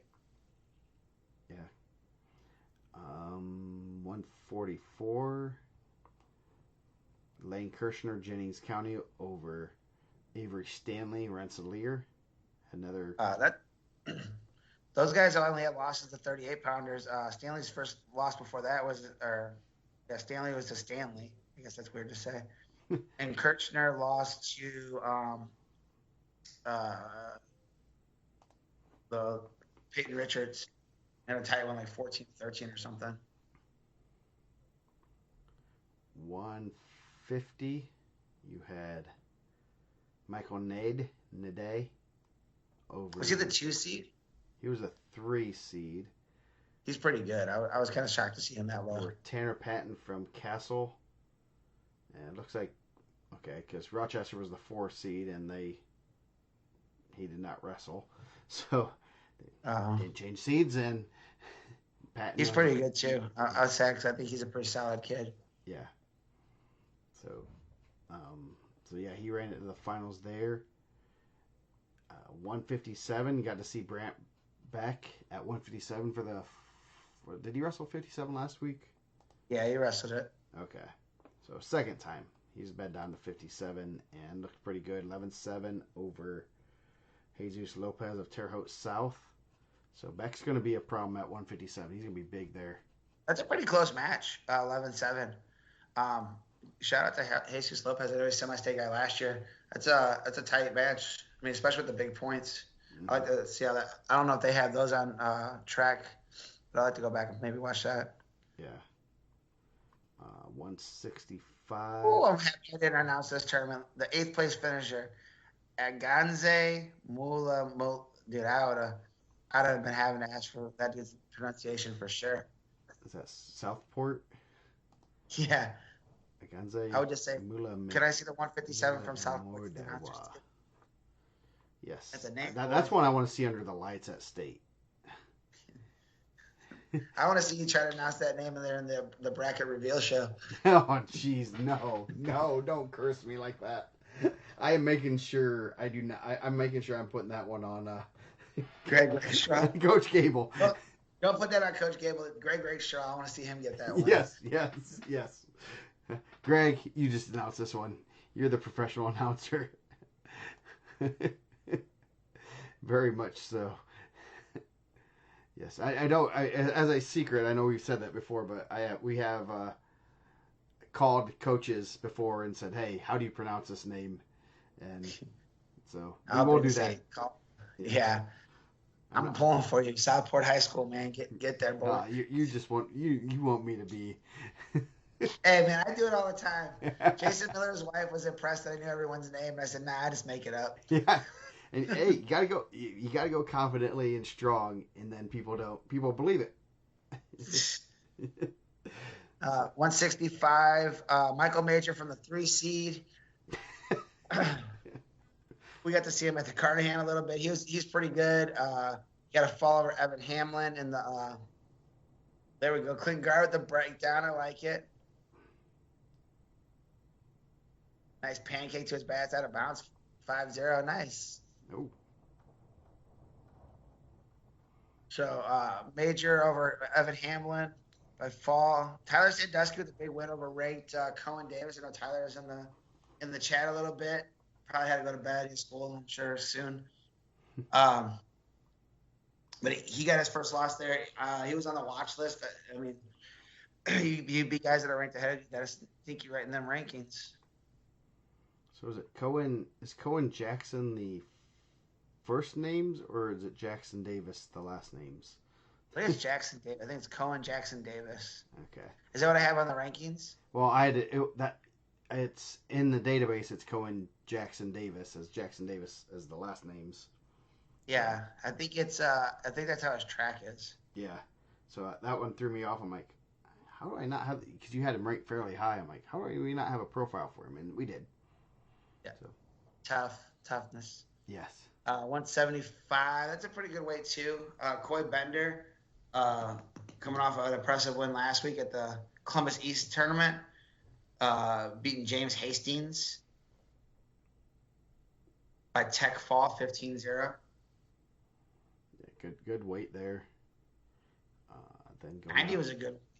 90, the top 5 guys there, I think, have been in the rankings at some point this season. Yep, and you got Noah Sumner, state qualifier. I don't think he had a medal, does he? Sandusky wasn't asleep, bro. He was waiting. I see you. We can't sleep on him. Nope. Cave Stebbins, Sear Godwise over Stebbins in the semifinals, and then Godwise over Sumner, 19-8, big win. So definitely Godwise has been in the mix the past couple years. Obviously a junior now at an upper weight, and Perry's looking to get him on the podium here. Yeah. Stebbins over Braxton Lewis at Cascade. And Javon Haggins has had some really good wins. He had a really good summer. I know he had some really big wins. He got 29 matches already. He has what? 29 matches. He's 25-4. Woo, that's a lot of matches. He's from what? Terre Haute South? North. Okay, I was gonna say Terre Haute North side. Yeah, because I know some of those teams like Tell City and Heritage Hills. They wrestle a lot of matches because they have their duels, and the Pocket Athletic Conference has about half of the South is in their conference, and they have to wrestle everybody. 215. Dayton Mink of Cascade over Devin Orman of Northview. I think Mink was on the watch list. Orman was in the rankings by fall. And then Jeremiah Finch was a semi-state qualifier for Ben Davis. Andy Warren, was good to see him back on the mat. I know he's had a lot of offseason success. And Ezra Frederick was in the rankings, beat Cole Adamson, who was also on the watch list. So pretty deep weight class there also. Yep. 285, Declan Guard. Pretty tough weight class. Be a good Sean Murphy in the semis. And then Keenan Mowry Shield of South Putnam. But he in the rankings there? I know he had him in the rankings at some point. Yes. Is he in the rankings now? I don't know. Might be in the rankings now. There's a website for that. Last I checked. Yeah. Is it Declan or Declan? Declan, I believe. Okay. Someone in this chat might know. Yeah, Clint, give us the phonetics of that, my friend. Yeah. No, he's had a real good offseason, and that's one he was he 190 last year, and saw some results from like Ice Debue stuff, and like, oh, he's gonna figured he'd be at 215, and he ends up being a heavyweight. And his profile picture looks like he's about 150. Good have been. I know Clint said he doesn't want to cut weight like that. He's going to lift and eat. And I think the more he adjusts that weight, he's going to, especially coming from a small weight, I think those guys tend to. Yeah, he was at 75 last year. I thought he was lower than that. Okay, yes. That's even worse. He's going to be trouble for some guys, man. He moves well. You start getting some of those big guys and you get those attacks, and if the more he gets comfortable there, I think it's going to be tough. This is a good weight. There's a lot of good guys. Alec Luna, I believe he was a regional champ, or he was I know he's in semi-state tick around for McCutcheon. He was 8th. Sean Murphy's had a really good career for Terre Haute South. And Keegan Mowry Shields, South Putnam. Guard's only loss, or one of his only losses, was to Cameron Kaufman. Yeah. So that's going to be, like you said, I mean, you have someone like Guard who's going to be a smaller heavyweight. You have Hazlett, who's a smaller heavyweight. You have Caleb Evans, a smaller heavyweight. You have Samborski, another smaller heavyweight. And you're looking at some of those guys in the rankings at heavyweight, and Maximus Forrester, not a small heavyweight. No, he likes to lift weights too. Yes. That boy he loves to lift weights. Hayden Smith's a small heavyweight. Yeah. What do you say? Because, I mean, you're going to have, coming out of that South Bend area, you'll have Cameron Kaufman and Guard. Coming out of East Chicago, you could possibly have Juris, Machende. I think I'm missing someone over there too. Coming out of Crown Point, you're going to have Simborski and Hazlett and Mitch Krokowski. And you could have had Hartle too. So it's going to be pretty interesting to see the draws that you see. Heavyweight's deep over there. Yeah. And heavyweight, being a guy that's coming up, obviously, like you said, from 145, he knows how to wrestle different styles. And it's live, my friend. Yeah. We're about to talk about the Defiance Border Wars, too. Defiance Border Wars. All you have to say is Homestead killed it. End of story. Bro, are there really 57 teams at the Defiance Border Wars? Yes, but they don't all bring. There's a lot of teams that don't. They don't bring full lineups. That's just. If you look towards the bottom half, I mean, no one's even the 26th team only brought 5 kids, so it is very sprinkled in. No one, geez, 44th team brought. No, there's 51. Yeah, a lot of teams very partial lineups, but so which is because there's no the biggest weight was 44 at 42. So there were only 1, 2, 3, 4, 5, 6 weights over. Oh, 7 and 8. I guess 8 of the weights had over 32. So that's how they do it in Ohio. So and Homestead won with only 12 kids. Yeah, was that one of they won kid the border. records? The border is now in Indiana. Boom, represent. So- I mean, really, it was a tough. Like, we were joking, obviously, we're making jokes, but it was a tough week for Homestead with missing out on the team state vote. And they go out there and they put in work, man, and they kind of dominated, 222 to 188. Yes, yeah, and they beat. I see Indian Lake in there. I know some people. I've wrestled some guys from Indian Lake, so I wrestled someone from Napoleon and Defiance. I don't think. it was Shout out to Defiance, though. East Side. East Side was 10th. Yeah, that's a good tournament for them, and a deep weight. They might have been a little bit higher if nope. Powered by the Butler McDonald's. So, yeah, they had a good tournament. Wyatt Cox 6th, Con Warfield 8th, Kane Carter, Noah Dove both placed. Lincoln Carter won it. Job Richmond 8th. So, Cameron Raypole won it at 106 for Homestead, freshman, 16 and 3. Yep. Drew Hessler, runner up, wrestling real well, real tough freshman, 25 and 2. Yeah, and they There was didn't a guy- have they didn't have Caleb Evans, which would have added another 25 odd points there. So Keaton Benedict, runner up at 126 for Homestead. Hunter Douglas runner up, Jordan Rain. Man, that's tough. Like Hutton Douglas wrestling real well too. Yeah, Ben Hartzell was a runner up. So they had a lot of placers. Definitely a team effort there, and having some depth and getting guys on the podium is. They didn't have Jake Thrash either. I was wondering. I didn't go to the brackets. Solid, man. Just a solid team effort. Dominic Dunn was third at 175 for the Cow. The Barons. If they had Dominic Dunn and Brady Long, 215. So yeah, some good weights there, and obviously you bring in 50 teams and 30 some kids, it's going to be solid. Yeah, you go there and took it down, man. That's pretty impressive. I know we were kind of talking about that a little bit Friday night that they were leading the tournament, and just kind of shows the depth that they have in their lineup, that they can go there without some of their. Jake Thrash is a guy to win the rankings, and obviously Caleb Evans, the top 5 guy. Yep. So last but not least, the Spartan Connorsville Classic. It was on the interwebs.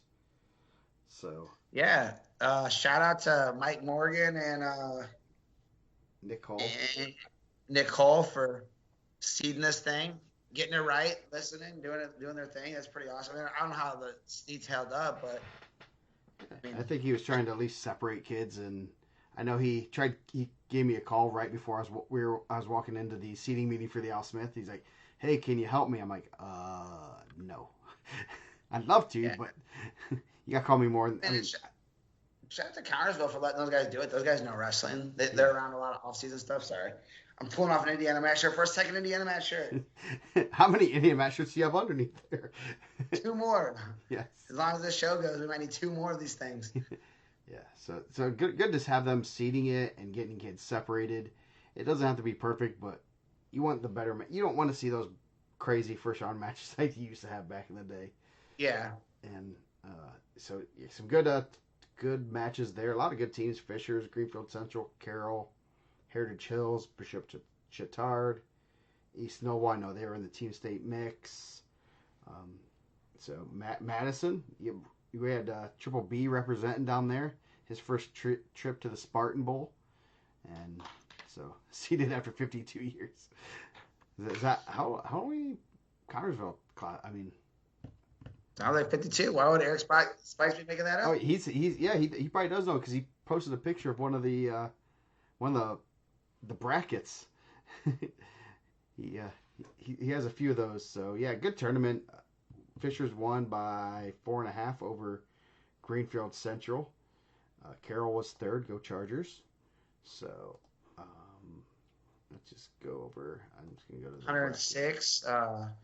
Heather Crawl over Joey Warner of Carroll, a real tough freshman. That's Joey Warner's first loss.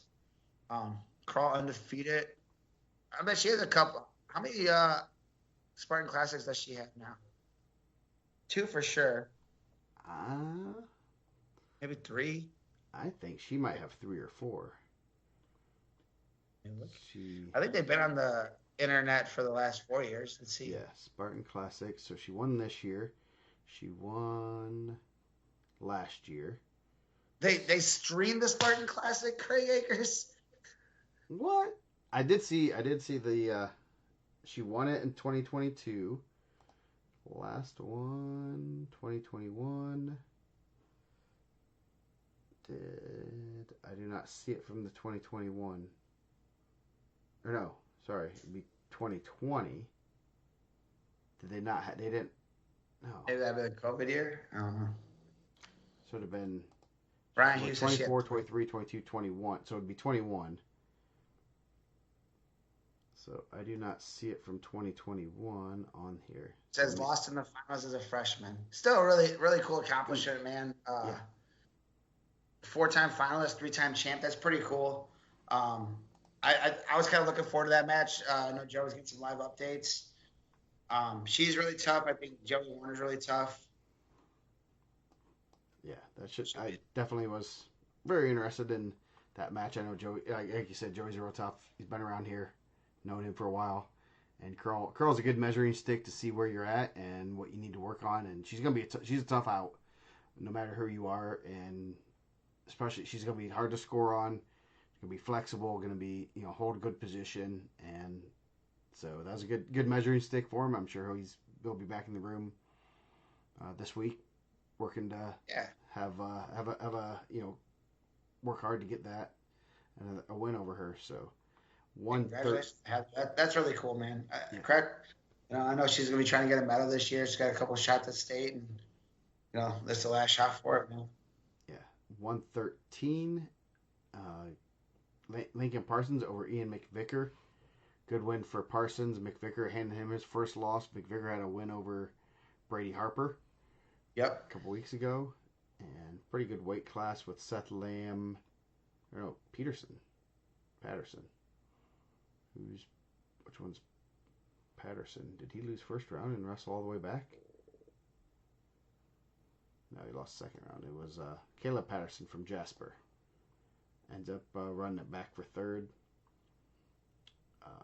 Jet McGuire at 120 over Owen Ingalls. Jet McGuire's pretty good. Yeah.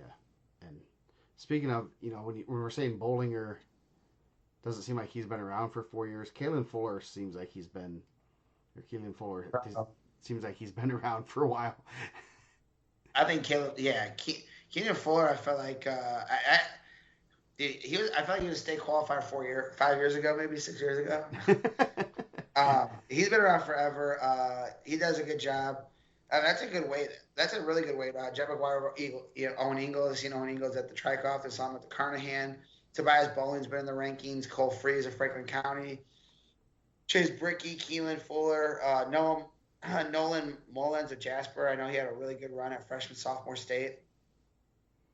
That's a good weight class. Yeah, pretty solid weight class. Solid. Braden Voles only took 20 seconds to pin Drew Zuckervelt of Madison. Zuckervelt had a good win over Ethan Rose in the semifinals. So I think Ethan Rose I think they wrestled a couple weeks ago. I think Ethan Rose got the better of him too. So it's a good bounce back. Tech fall there. So what did Rose? Yeah, Ethan Rose beat him 5-3, and he reversed that to a tech fall. So obviously, it's triple B coaching. That's what I heard. So yeah, that's a good win for him. Will Haraski was third. So good weight class there, top to bottom. Braden Volt's not getting paid by the hour though. No. A ginormous weight class, 132. Chase Yant over Eli Hedges. I wonder if Chase Yannis stay at 32. I know he's kind of bounced between both. They keep telling me 26, but I know he's wrestled a lot of 32. I mean, they got some options, obviously. Yeah, they definitely have. I'm glad he got back to the wedding. Yeah. So. He was the one that missed the Carnahan for the wedding, so I'm happy he's back. Yes. Hopefully the wedding was good. Third place there was Lathan James from Carroll. Good. He's a freshman that's pretty solid. Real good quarterback, actually. And he taking some lumps at 138 and starting to get his feet underneath him. Little quarterback. 132 pounds quarterback?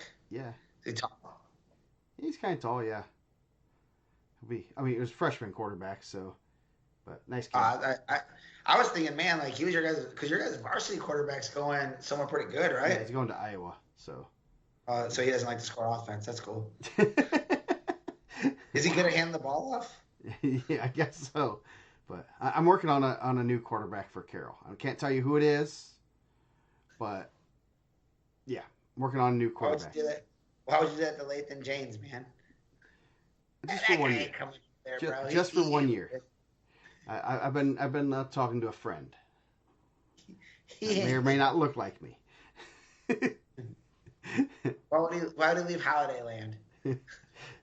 Because you've been to Victory Bay, haven't you? I assume the Holiday Land's fun. So, yeah. Oberlin's probably trying to figure this out, who I'm recruiting. So. He's going to make a mean post about that. Don't do that. 138, Tylen Threin. I'm pretty positive this is his third, based on what my experiences are. Third title over Peyton Richards, 17-8. I know some people were saying that's going to be pretty close match. Threin, when he wants to turn it on, he's going to turn it on, and he's pretty good. He's real good, and he doubled his career losses last week. Yeah. Yes. That's crazy, right? Yeah. Yes. Someone said he had a close match early on, and then I was like, oh, man, like, with who I won it? It's like he pinned him in like 3 minutes and 14 seconds. Like, how close was it, bro? Come on. Yeah. And then Ashton Goney from Cowan. Real tough freshman there. Only 2 losses on the year. One to Richards. He got third. Is it Caden Zuber? Zuber, yeah.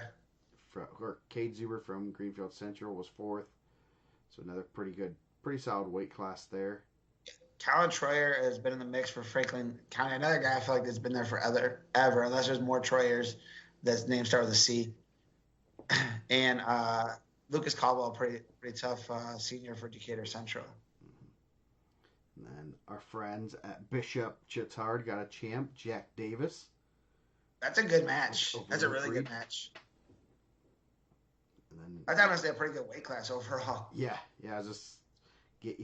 Reed beat Gabe Rose by major, and in the semis, Andrew Wilson from East Noble was in the other semifinal, and Wilson over Rose in the third place match. Yeah, and he is 7th place finisher. We can't sleep on Double B, Brennan Bentz. So he was 7th there, and which Smith was that? Alex Smith. That was Jackson Smith. JJ Harlow over Jackson Smith. Yes, there's a lot of Smiths. Alex, the next weight up. 150 would be Alex Smith over Sam Bustamante from Chittard.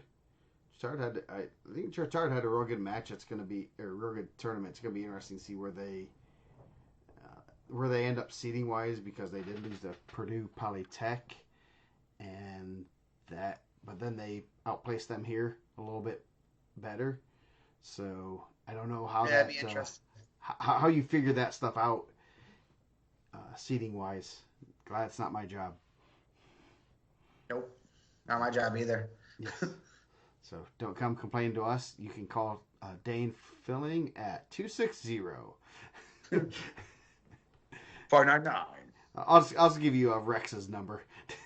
Yeah. He's not even in here right now, so he won't care. You can call 620-222-2222. Yes. Maybe we just give him the radio station's number. That'd be great. You can complain about the seeds and request your favorite song. Do they play music too? Yeah. Oh, I didn't know that. What kind of music? Just some. I don't even know how you would explain it. Older music, not like rock, just kind of some solid pop music. Like old timey music? Not old Like timing, probably.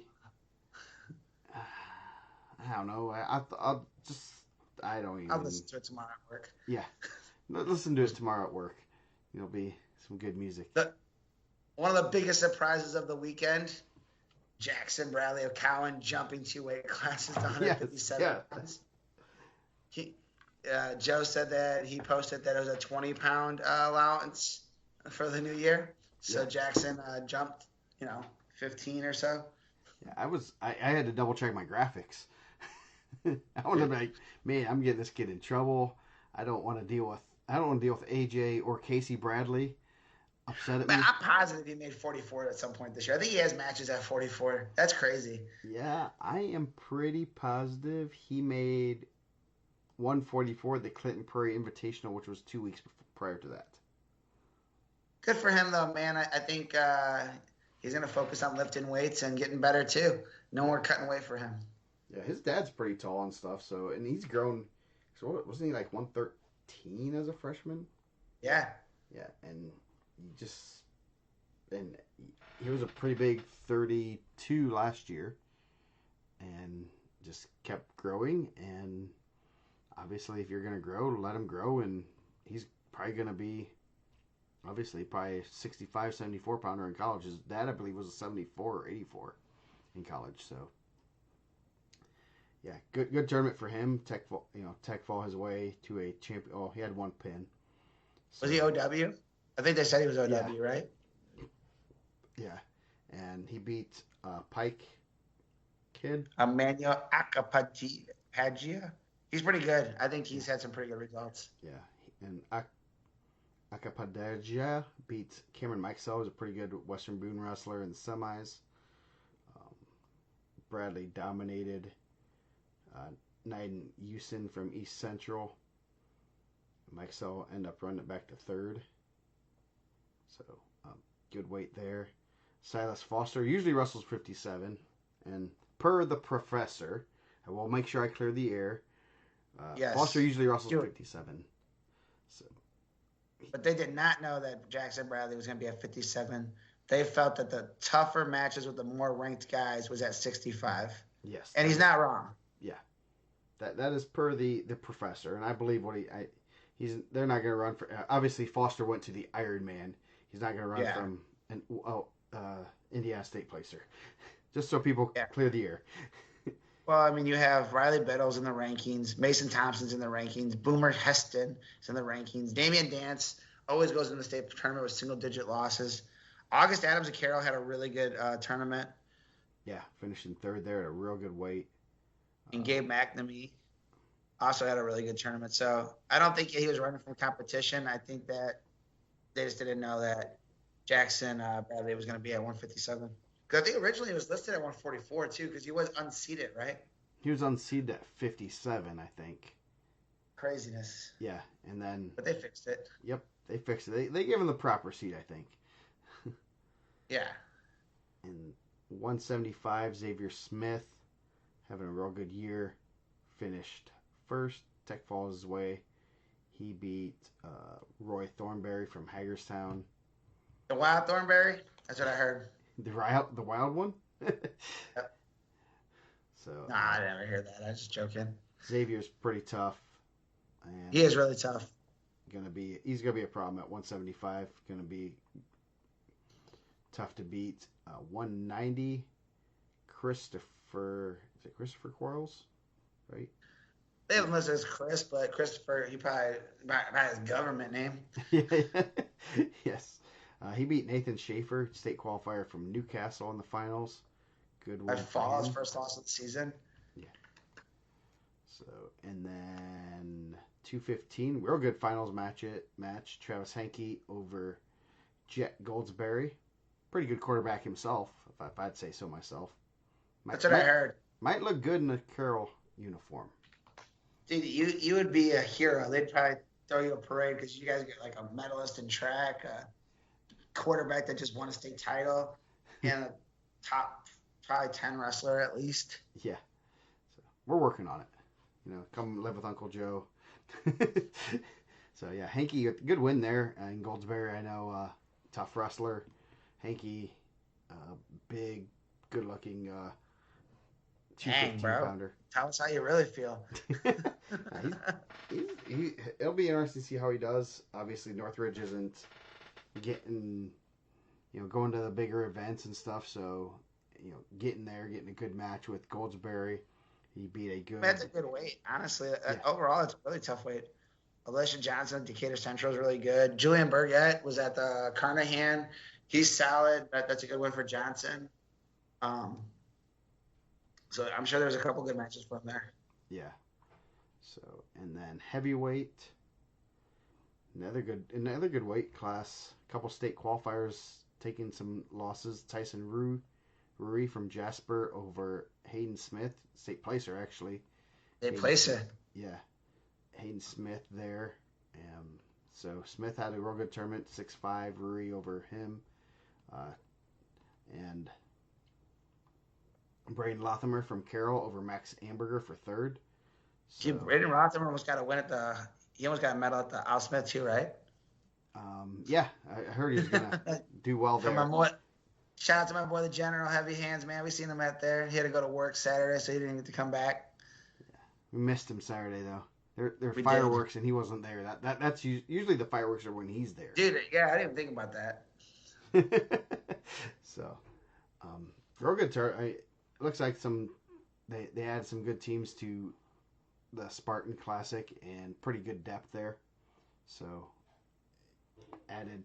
made it a little bit deeper and some real good matches. Heritage Hills, Carroll added.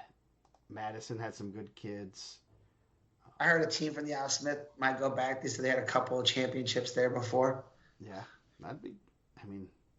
They might have been talking some angry talk at one point, but yeah. So maybe this week, the only really big thing on this week, I believe, is we have some duels. I don't know 100% if they're truly taking place, but I heard Hobart has 2 duels this week. Yes, they have some Illinois teams. I believe. Oh yeah, I think they're wrestling Marist this week. That'll be a good one. The North Montgomery Holiday Duels and Invitational will be going on. That should be a good one. The Alexandria, Centerville, Delphi, Greencastle, Hamilton Heights, Hanover Central, Harrison, New Haven, Noblesville, North Central, Northmont, obviously, North Putnam, Pendleton Heights, and Rensselaer Central, and West Vigo and Whiteland. So that's always a wild one with results, man. Because you got the duels and you got individuals, so that's always interesting. Yeah, so should be some good matches there. They play, it's a Wheaton Tri-Duel, Marmium Academy and Hobart. I don't know who else is there. So that's what it's Marmium. So, and then you also have the girls sectional is Friday. So, girls are starting their state tournament. We got one iteration of the rankings up today. There will be some changes, not too many, before sectional as soon as the seating meetings take place and everything. So, kind of a light week as far as wrestling goes, but should be some good ones. I don't know. I know North Miami has a 2-day tournament with a lot of duels. Twin Lakes, it looks like Delphi is having something, so I got to double check on some of these because it's just kind of a weird week and how the counter fell. Doesn't Maryville Crown Point usually this week at a duel? I think it's next week actually. But how the calendar fell this year, this is like almost a dead week because of the holiday, and usually it would be this week, the week after Al Smith, but everything kind of got pushed back or held, and this is one of those weeks of where that is. So yeah, Maryville Crown Point should be. I know, talking to the Maryville kid or the Crown Point kids, yeah, that is the 8th. January 8th. I mean, we're already talking January. Yeah, talking January 2025. Yes, we'll be at 2025. So, yeah, so that will be next week. Yeah, Mishawaka Northridge. They should have a good 215-pound match there. So, and obviously there's Harrison at Center Grove, Portage Valpo. There's a lot of good matches next week, and that doesn't include that. Nice. There's this little team state thing going on, I believe, next weekend. Woo-wee. Well, I think we'll have something to talk about. Yes, we will. We'll have some brackets to talk about next week. Ooh, got Penn and Mishawaka. That got pushed. Usually, Penn and Mishawaka is usually before Al Smith, right? Not usually afterwards. I gotta use the bathroom, huh? Okay. The show's going a little long. Sorry, guys. I drink a lot of drinks. Man, he got drinks. He has to go to the bathroom. Tried to find a shirt. Jeez. So, yeah, there's some... next week should be some good matches. This weekend, a little bit slower. We do have Belmont Adams Central. Battle for Adams County. Terre Haute South and Mater Dei was wrestling on the 2nd. Chatard and Westfield. Tell City Floyd Central. Kankakee Valley and Hobart. So, actually some really good duels for a light week that we have coming up, and should be some good wrestling. Definitely interested in the North Montgomery holiday duels. Got number 1 in 1A, number 12 in 4A, and number 5 in 3A. So, but oh yeah, there's some good duels coming up. Belmont Adams Central, Kankakee Valley at Hobart, Terre Haute South Mater Dei, and Chatard Westfield, and Tell City at Floyd Central. Not bad. Sounds like a lot of fun. For a light week of duels, those are 1, 2, 3, 4, 5 really good duels. There's some quality there, so it should be some good matches there. Feels weird we're not ranking anything at the end. Got all our rankings down. Yeah, you just gotta go back and watch the beginning of the show. Yeah. So before we get off here, anything you want to say or? Just again, like obviously I appreciate Mishawaka and the staff for having me there, and I like being on the mic, and it's a lot of fun just seeing everybody from the weekend. It's always really cool. A good group of people there. Yeah, great tournament, and always looking to make it better, and it was a lot of fun this 2 days. Talking to people. We did get invited to I guess Bloomington South has hospitality rooms for their duels. Oh yeah, dude, I take back everything I said about that stall call earlier. I forgot that they invited us to their hospitality room. Terrible stall call. I can't believe they would do that to that guy. So let's see. Any good duels coming up that we want to go? I mean, they have an Owen Valley duel on January 8th. And Columbus East, January 16th. Maybe that would be the one. Yeah, maybe we'll just head down there. And hey, for free food, we'll travel. We'll travel for free food. Did they do hospitality room for duels? That's what she said. Wow, that's pretty cool. Yeah, maybe you can. Who told you this? It was one of the moms. She didn't. She just said she was from Bloomington South and that they like our show. So, we could go to Conference Indiana. They're hosting that on the 18th. Oh wait, I'll be at Cubs Convention. Sorry. So can't do that. They wrestle Edgewood. So they do have regional. We can go there regional on the 8th. Nah, I don't. So I got things to do for that regional. I got to get ready for the brackets. So yeah, it should be, so I'll find a way. We'll find a way to get down there soon, very soon.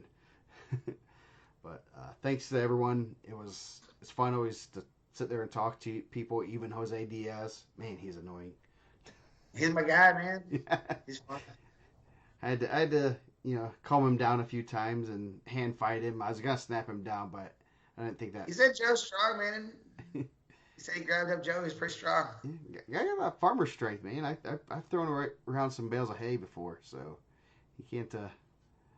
He needs to realize that I come from the farmland of DeKalb County. So, with that, we're gonna get out of here, and we will see you guys in 8 days on a Monday. Back on Mondays next week, and we'll have a lot to talk about. About Team State. Pretty much, that's all we're probably gonna talk about. But until then, we will see you later.